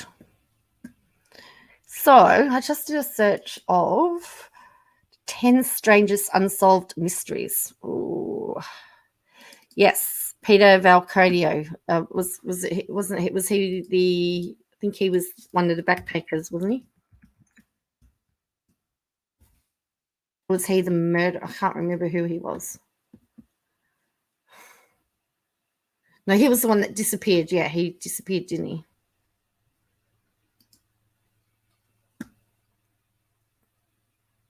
That's right.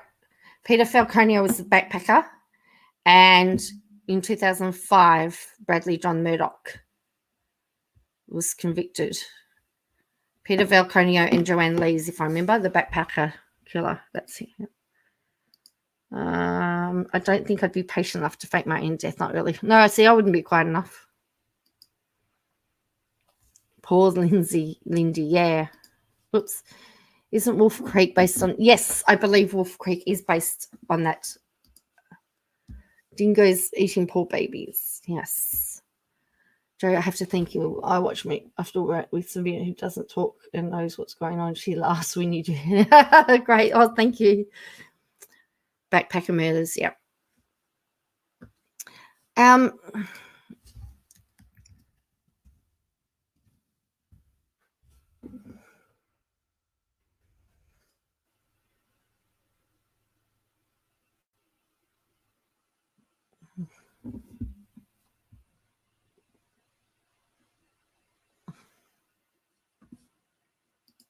Yeah. Oh, dingoes can be, and even kangaroos. Who don't want to touch kangaroos?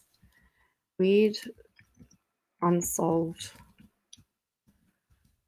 Yes. Well, let's turn Joe into an Aussie true crime channel. Would be probably much more exciting than the KJ stuff, but I do like it.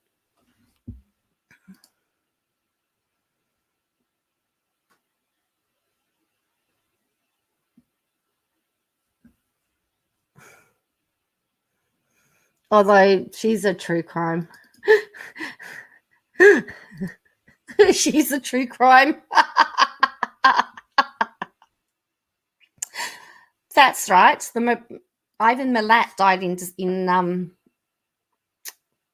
October 2019. Ivan Milat. He was Australia's most prolific serial killer.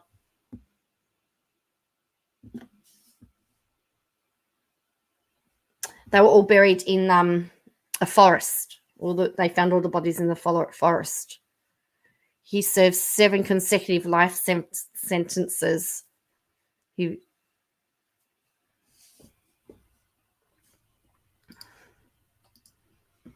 to get the babes out of bed and dresses. All right.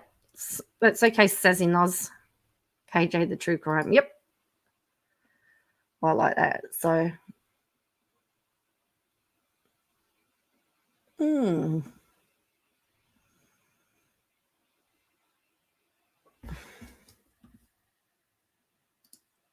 I once saw a room self-pleasure. I've hit a kangaroo. It's not a pleasant experience. It was pretty bad. Did the whole front of the car.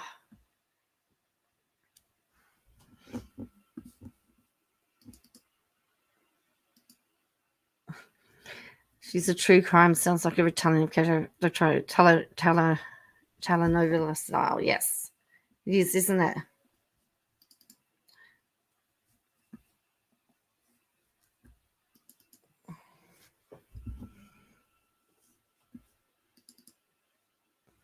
Oh, iPad dead. Why? I hate that when the wire doesn't charge. Hey, piano barrel.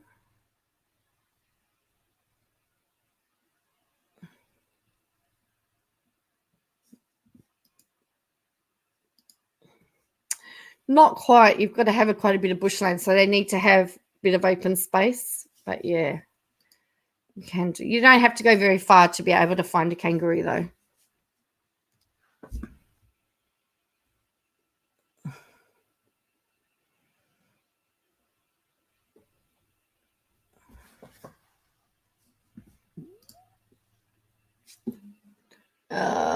Nothing like that. But my dad told me to once throw a little piece of feed to a sleeping hippo at the zoos.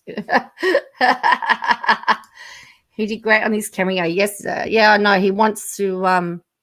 He wants more of it now.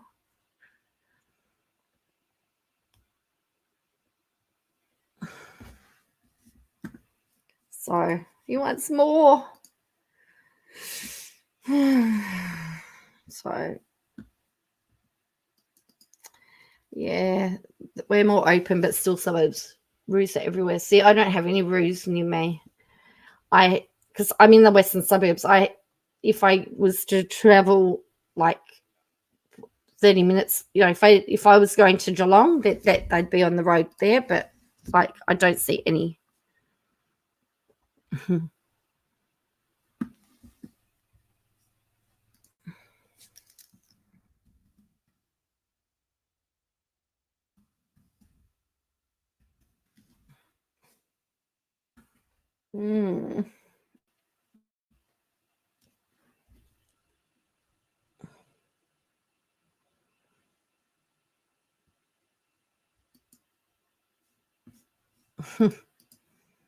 Can be.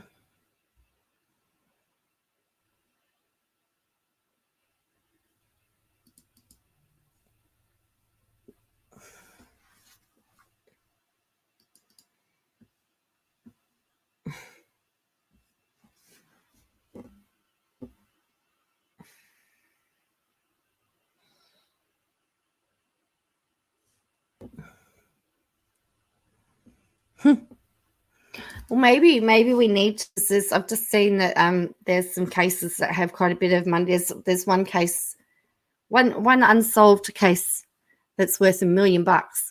It's like, okay, where? Let me solve it. Let me solve it.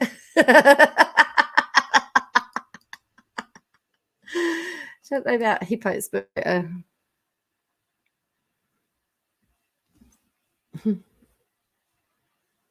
way it growled.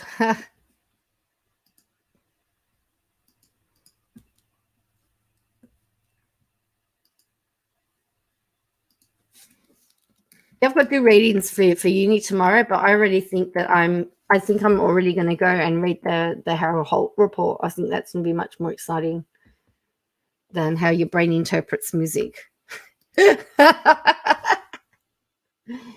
How's your uni stuff going? Very slow. I procrastinate at the moment.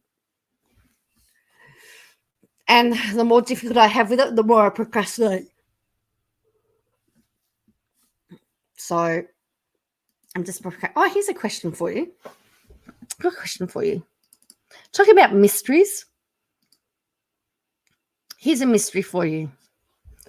How can someone declare that they are no longer doing lives on their channel and still be getting new subs?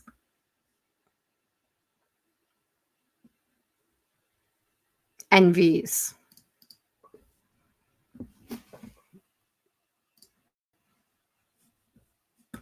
It has slowed down. There are a couple of days of zeros now, but like there's still like views.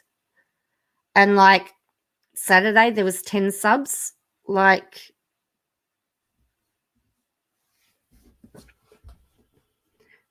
We can go on together with suspicious minds. That's what I want to know. True crime. Paying for subs.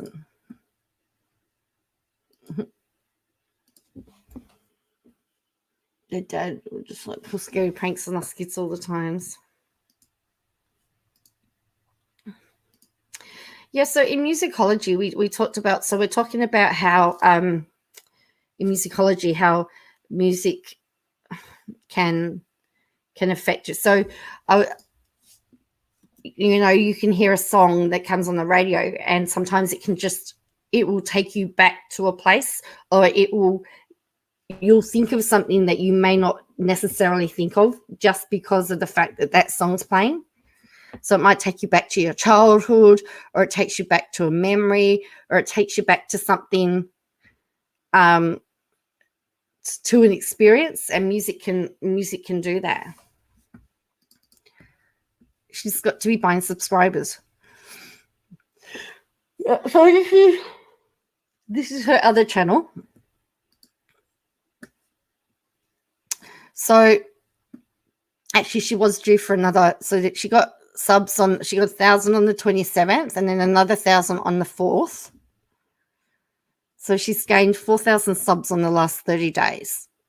And she's averaging 134 subs a day.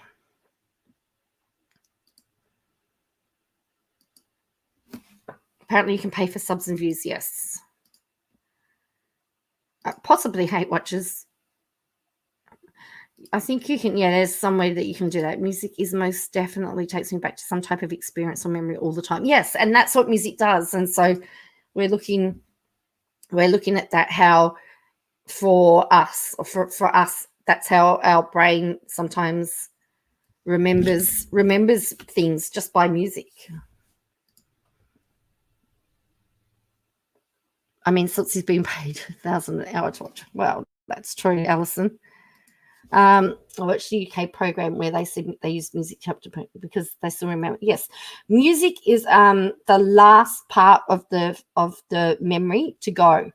So the music memory is the last. So as soon as they lose that memory ability of music, essentially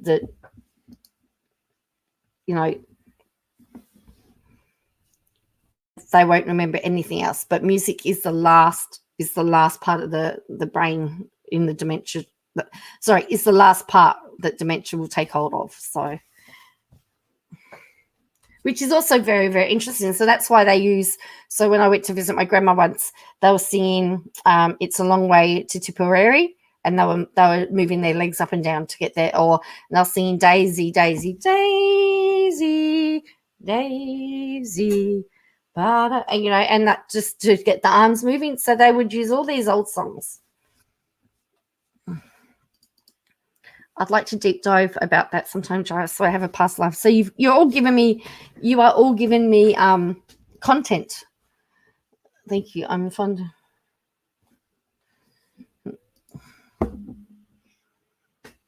Yes, so music can calm. So the music can calm emotion.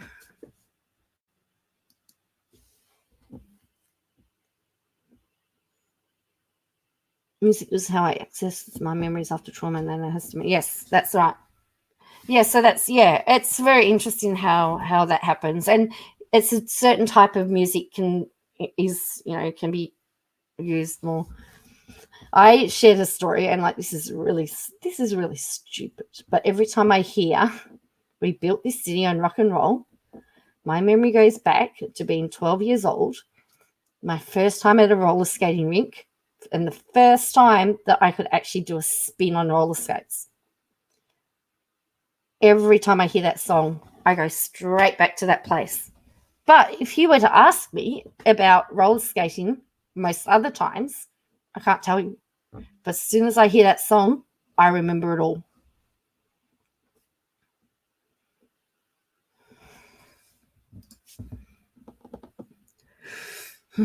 Chloe, she's not educated. No, well, that's right. Music takes me back to so many memories of my childhood and music changed my bit. Yes, music does do that. Children learn better when instrumental music is playing, correct? And they seem to do better when they learn some music. So that's why the program that I'm part of, we go into underprivileged schools and we offer and run a free music program. What about music for infants? Beethoven for babies, does that work? So there was what's her name? She was working with some researchers and they've actually found a connection between music and unborn babies. That if you played music to babies that had music played to them before they were born and music that they found differences. Oh, what's her name? What's her name? Brains and music. Oh, I can't think of what her name is. The name's just escaped me. Can't think of it. She's an Australian.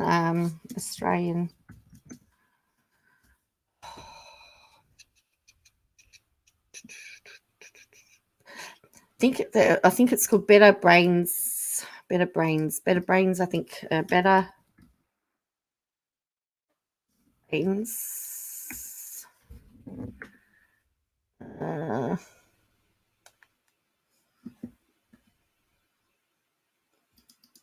Do you understand how the brain processes synthesis? But I haven't. No, I don't.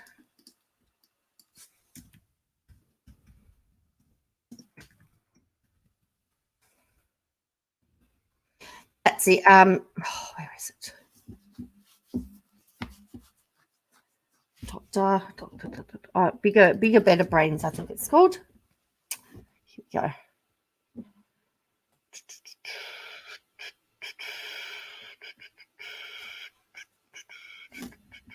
No, that's not it either.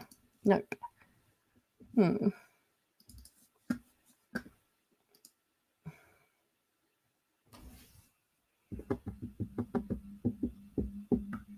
Just trying to think. Sorry, I'm just trying to think.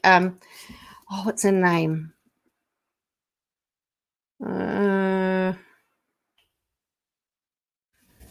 I love how music will bring up this. It's really, yes, that's right. Another one bites the dust was your roller skating music. Cool.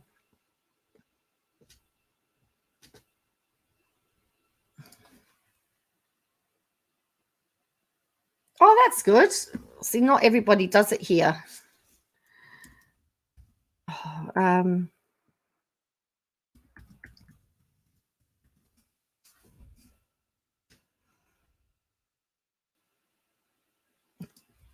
Someone Collins, Dr. Collins. I'll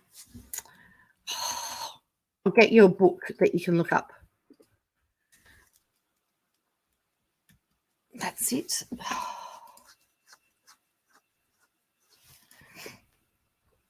Found it.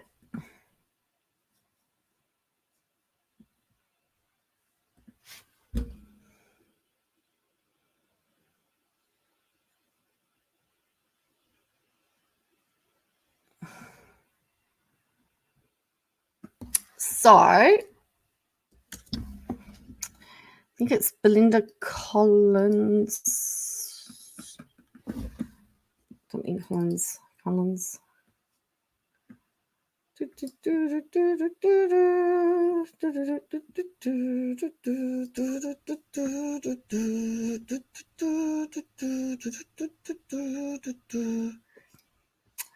So there's a whole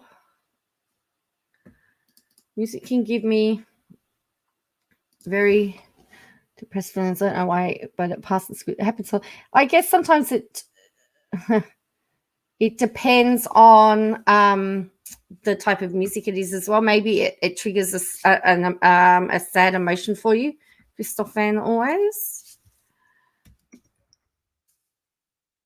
Maybe.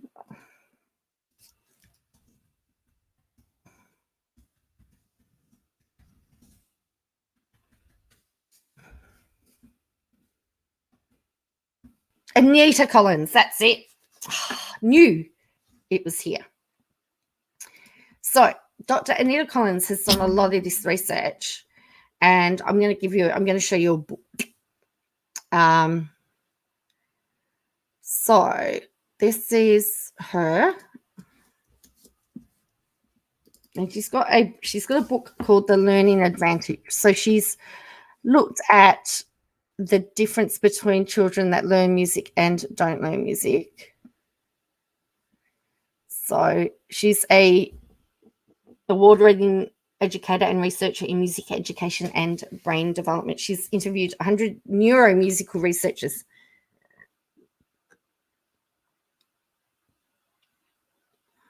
So she talks about in her book the what's it called, the advantage. I'll link it. She talks about in there about the research about this is from Amazon Australia, but you may be able to get it if you want it. I'm happy to send. In fact, you can get it on the Kindle if you've got a Kindle. So it's called The Music Advantage. So she talks about they've done some studies on children born before they're born and found that they can react to music. It's not going to let me post it because it's too long. All right.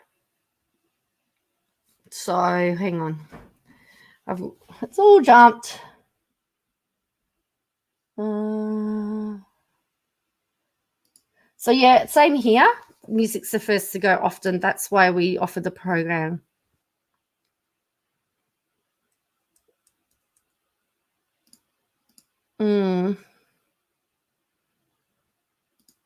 Yeah, that's why. Just unfortunately, it affects real accounts too. Yes, so some people have been unsubbed.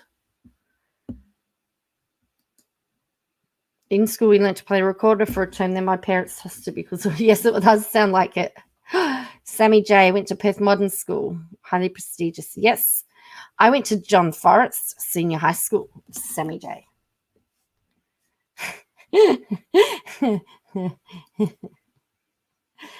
I played trombone for 1 year. It was fun. Well, guess what? I've had to teach trombone. I actually teach trombone, and I've had to learn to play it as well. So.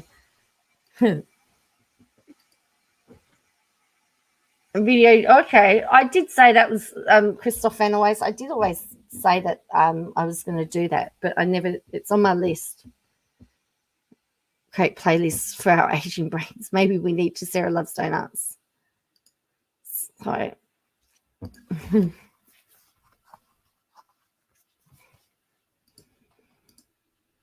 My son played saxophone. Cool. Oh, you didn't know music poppy seeds. Yeah, well, they found that there is a link between music and academic. Didn't really like it, Rick. So there's the link. It's called The Music Advantage. So it's called, I'll just put it here. The Music Advantage. Anita Collins is her name. Just you read that too? Yeah. Cool. And so Anita Collins gives real life examples of people of some people that they've shared their stories. So she said, simply capping in time can assist a young child who is struggling with reading.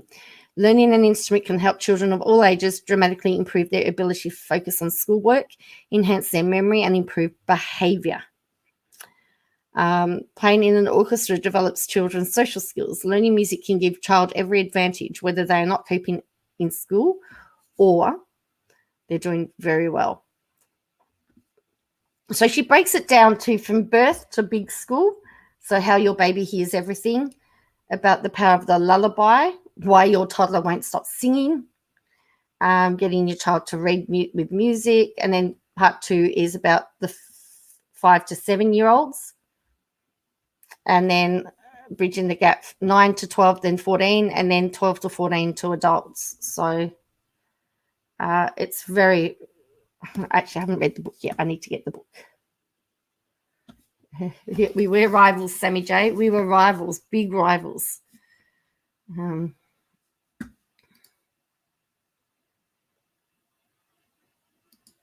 It is, but you know what, Rick? The new cases, you wear like a backpack now. You just sling it over your shoulder. They're soft cases, and you just put it on your shoulder. You wouldn't even know that you had it on. Cool. So play boat, but don't tell. I left my cello on the bus. I think we've all left our instrument on the bus at some point. I know I did.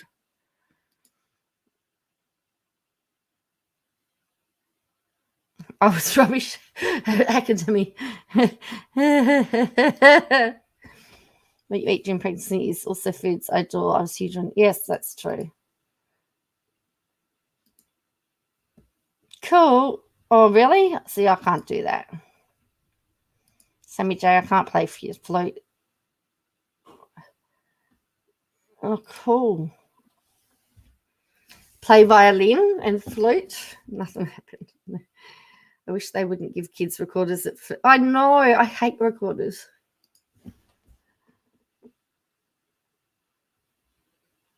There is no negative saving. No, there is no negative. Very interchangeable. Yes, that's right. You can play most except the trombone, which I had to learn. So I've had to do that.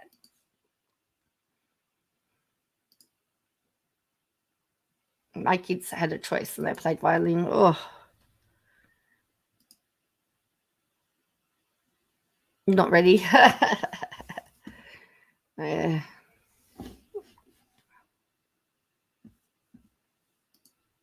Oh, you got a keyboard? I've got one right here.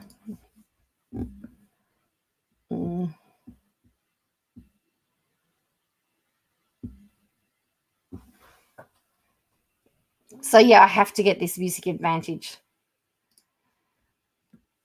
The train and the bus into school with back out. I know those were the days. I actually learned to ride my bike with my trumpet balanced on it. Flute is easy once you learn the flute. You can translate like sax and clarinet. Cool.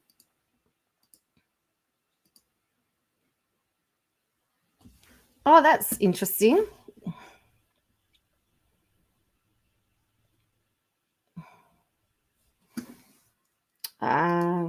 Well, just find something.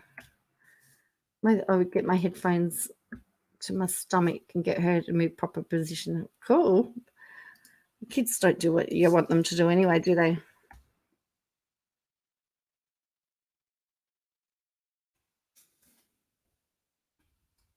Oh, the chord. Oh, nice.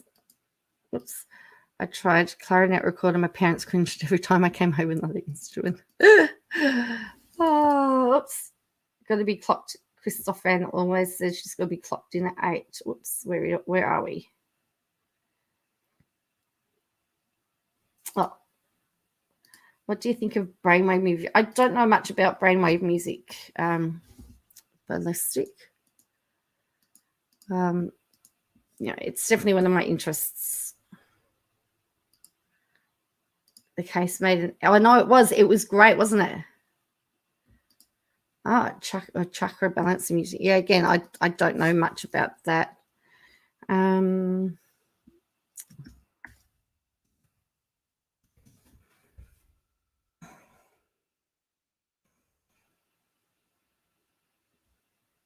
Okay, let's look at. I'm gonna pull up a video here. All right, let's look at. I haven't seen any of these, so let's have a look.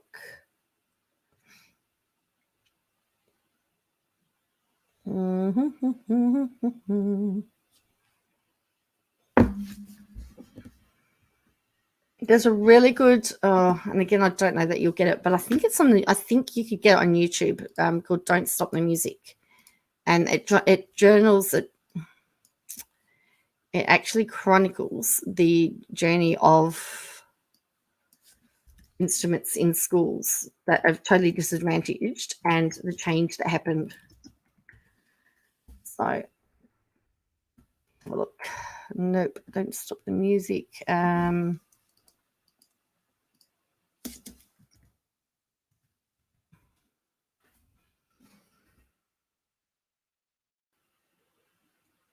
Okay, this was,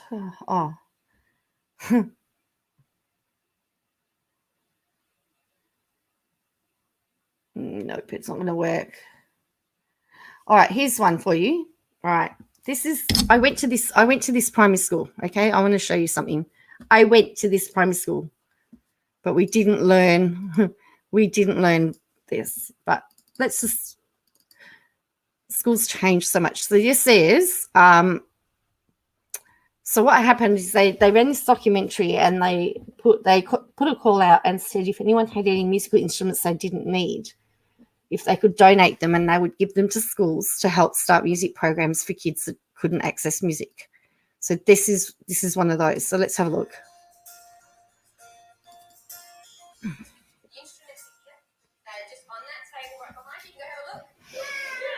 I felt really excited and I couldn't believe that I was here. I got the food. I want to be a legend at it.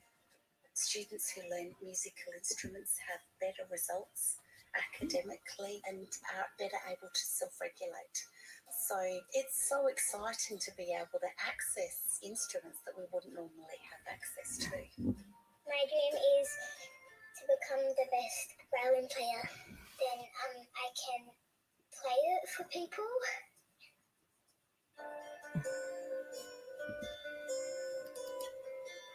So Hinks Avenue Primary School is centrally located in Whyalla. We are in one of the low socioeconomic areas in the town. We live in an area with high levels of poverty. We have high levels of drug use in our community. We have quite a lot of kids that are probably doing it tough. And attendance is a challenge. So anything where we're helping kids feel better about themselves and more confident about themselves as learners, then it's going to have that effect of them. The school's so different since I attended it. Whyalla was a mining town for many, many years, a big steel manufacturing town. And it's about 4 hours from Adelaide. It's in the middle of nowhere, literally in the middle of nowhere.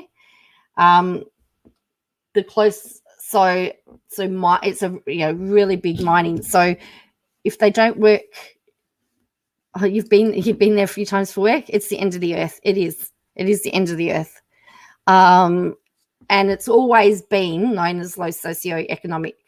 And there's still, when BHP left, another company took over. But I've just read that the person that owned the company, he's just gone bust. So everything's up in the air in this town. To come to school. So, you guys, in the holidays, I watched this TV show called Don't Stop the Music. And it was about a school that gave every kid in that school the opportunity to play an instrument. Across Australia, too many children are missing out on the joy of music. Every child deserves to have a music education. And I was just captivated by the life and the body of what was shown in that TV show and the drive that so many people had in delivering a music curriculum to the kids. Children, more than anyone, need. That's guy Sebastian, in case you don't know. He's an Australian singer, as you could understand by the scream of the kids. Quite well known. He won Australian Idol. Drumcorps sent out old instruments across the world to kids in Thailand. Yeah, cool. We got a whole pile of donated instruments. We got a whole pile of donated instruments for our program too, because what they did is they were sent to a big warehouse. They all got repaired. They all got serviced, and then they were all shipped out. It was very hard. We finally bounced back. Yeah.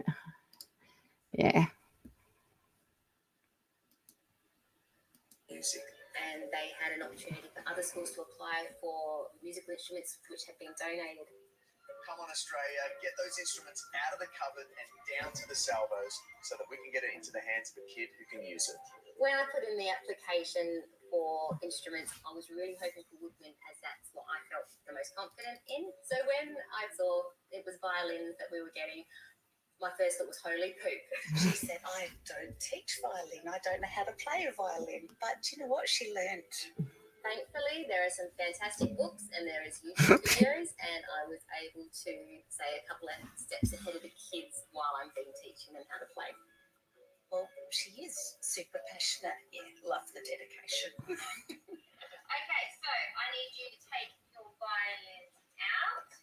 So the way we decided on picking students to be part of the program was we were looking at students that wouldn't normally have that opportunity to be able to learn to play an instrument.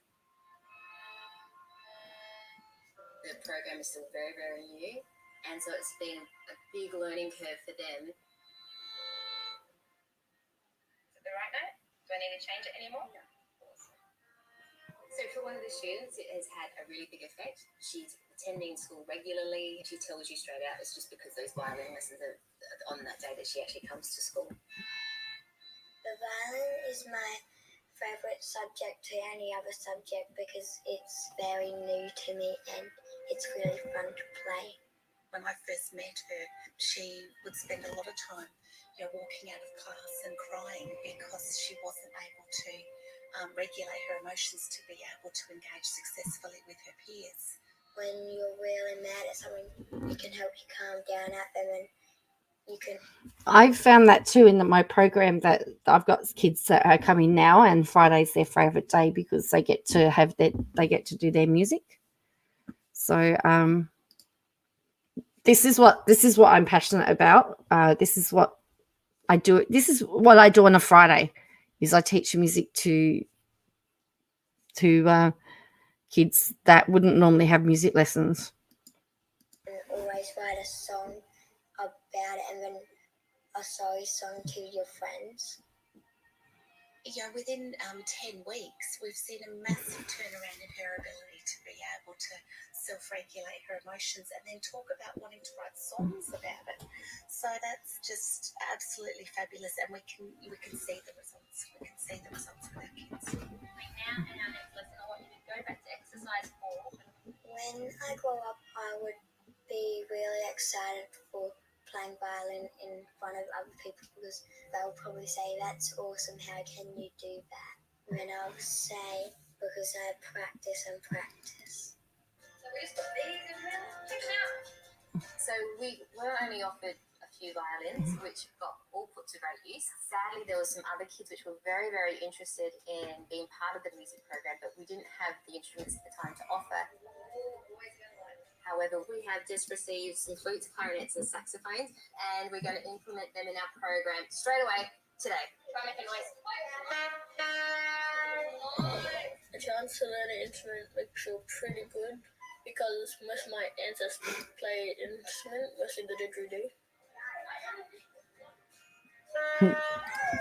The kids were just having a wow of a time. They had no idea how to play these instruments, but they were trying their darndest. Just really heartwarming to see.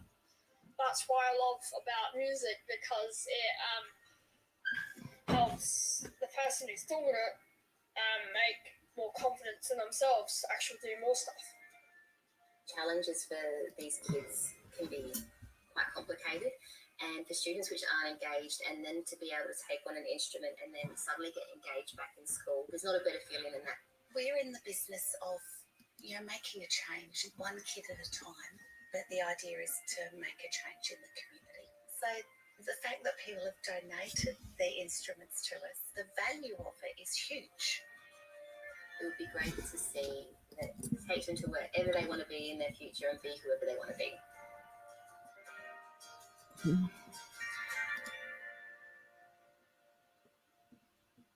So they had 7,000 instruments donated during that time. Michelle, try the local school, or is it? Yeah, I know some schools, but yeah.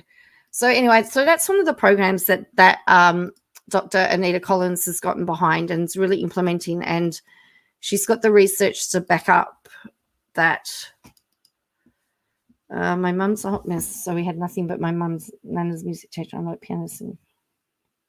Cool. Yeah, one kid at a time.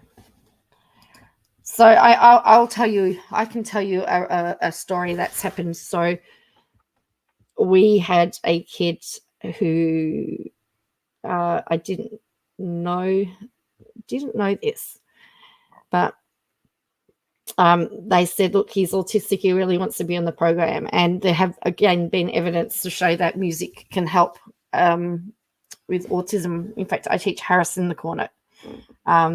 Progress is very slow, but, I'm not expecting him to do much. But I tell you what, he's learning it's helping him learn persistence, and it's helping him realize that things can take time. So, but I had a boy and didn't realize that he had some issues at home. I didn't realize, I didn't know any of this. And then at the end of 2018, because 2019 was essentially wiped out. Sorry, 2019, because 2020 was essentially wiped out. The deputy principal and said to me, you don't realize the value of that program. I said, well, what do you mean? He said, that kid was on high risk. And I said, high risk of what? And he said he didn't want to live anymore. And he was 9 years old. He didn't want to live anymore. And that program saved his life, and he's still in it. And he's now one of the seniors in the program.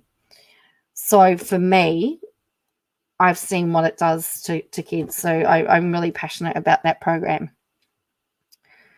But yeah, so anyway, that's my story. And there's probably lots of kids like him. And the only thing is that I can't take every child.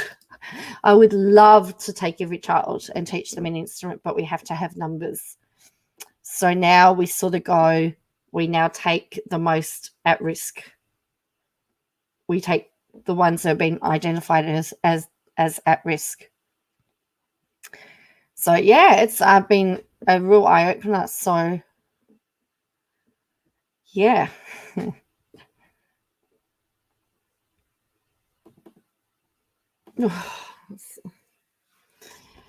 He just likes food, because what we do is I go on a Friday, they get half an hour lesson. I do them in groups.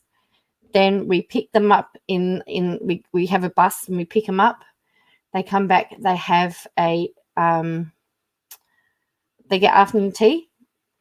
Then they have a band practice, and then their parents pick them up, or we take them back to the school where their parents pick them up. For some of those kids, the afternoon tea is sometimes the only decent food that they have for the day. So we try and make sure that there's some fruit in there. There's something. They love pizza, so they have pizza. They might get pizza. They might have fruit. So we do because of COVID, we've got to put everything on separate plates. So they might get a fruit bowl. They might get a bowl of cut up fruit. They might get some stuff in individual packaging, but they'll get a plate of pizza. So yeah.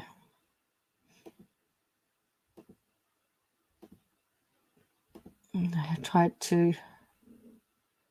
Oh, did they? Okay. To give it to the school. Yeah. We'll see if they have a look at the Don't Stop the Music program, see if they're still taking them, because I know the program still rolls on. I know there are still instruments being donated. So try that.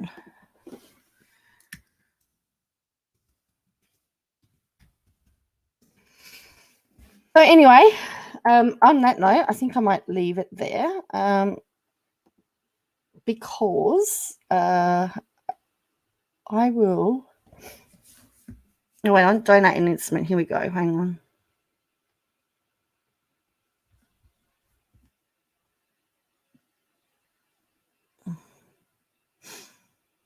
If you do still have a look at the Australian Music Foundation, Michelle. Australian Children's Music Foundation, they receive instruments donations all year round and provides them to schools. Or you can donate it to your local salvo store. That is another way. So I've just found that on. So yeah, so look up The Music Advantage by Dr. Anita. Different instruments, but for me, orchestra and choir at home was hell. Yeah. Glad music helps you. Look, it's got me through some really difficult times. I think studying music has helped me while we were all locked down.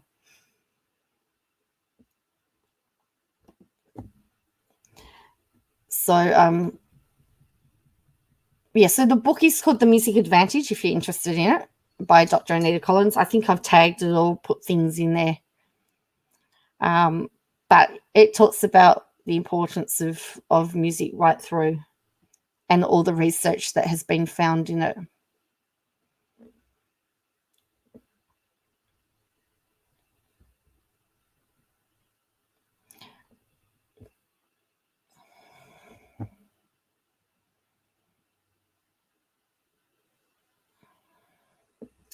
So I'm going to go and I'm going to head to bed. It's 20 to midnight here. So, and I've got classes in the morning and I still have to do all my reading. What have I got? I've got technology, which is I've got to work on my major projects. So I've got to have my proposal written by Sunday. I've got music theory. I've got to have my arrangement written by Sunday. And then I've got musicology, and we're going to look at the emotions, music in relation to emotions, which is got us onto this segue. This got us onto this segue. But yes, we might do a whole nother, we might do a whole live on music and stuff. But I've got, as I said, I'm in the process. So I do have snippets of videos that I've got to put together to put in about the monarchy. I can't with her ignorance. You are correct, Gingerly.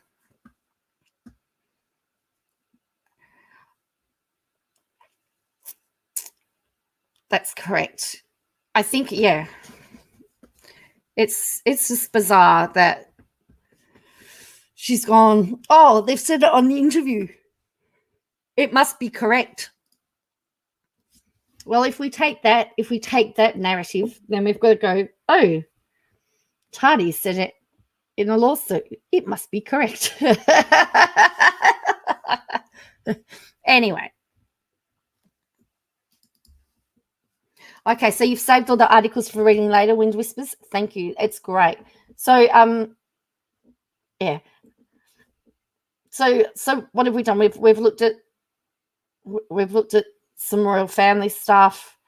We looked at disappearing prime ministers. We've looked at some music. So we've covered a quite range of topics tonight. So I hope it's been informative to you. And we've looked at some true crime. So I'll take all of that on board, and we'll see how we go.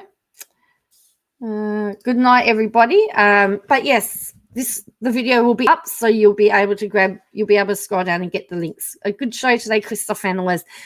Here I was thinking I had nothing to talk about. You've just got to give me a topic. I could talk about music forever. Actually, segue. I listened to Judy Garland's Somewhere Over the Rainbow today. What was really amazing about that, a lot of artists today think they have to go when they sing, but she doesn't. She hits every note and she holds every note. And I tell you what, and she, the time doesn't sway, but it was just something magical about hearing a singer sing something properly for a change. But anyway, I digress. Oh, yes, and deadly bugs. We talked about spiders, didn't we? We talked about spiders. Yes. Sammy J. And Crystal Bill, if you actually watch this, congratulations on getting 1,000 subs. That is pretty amazing. So, Crystal Bill, fellow Aussie, we're going to take over the world. All right. Catch you all tomorrow. Have a great day. Yeah, I'll see you soon.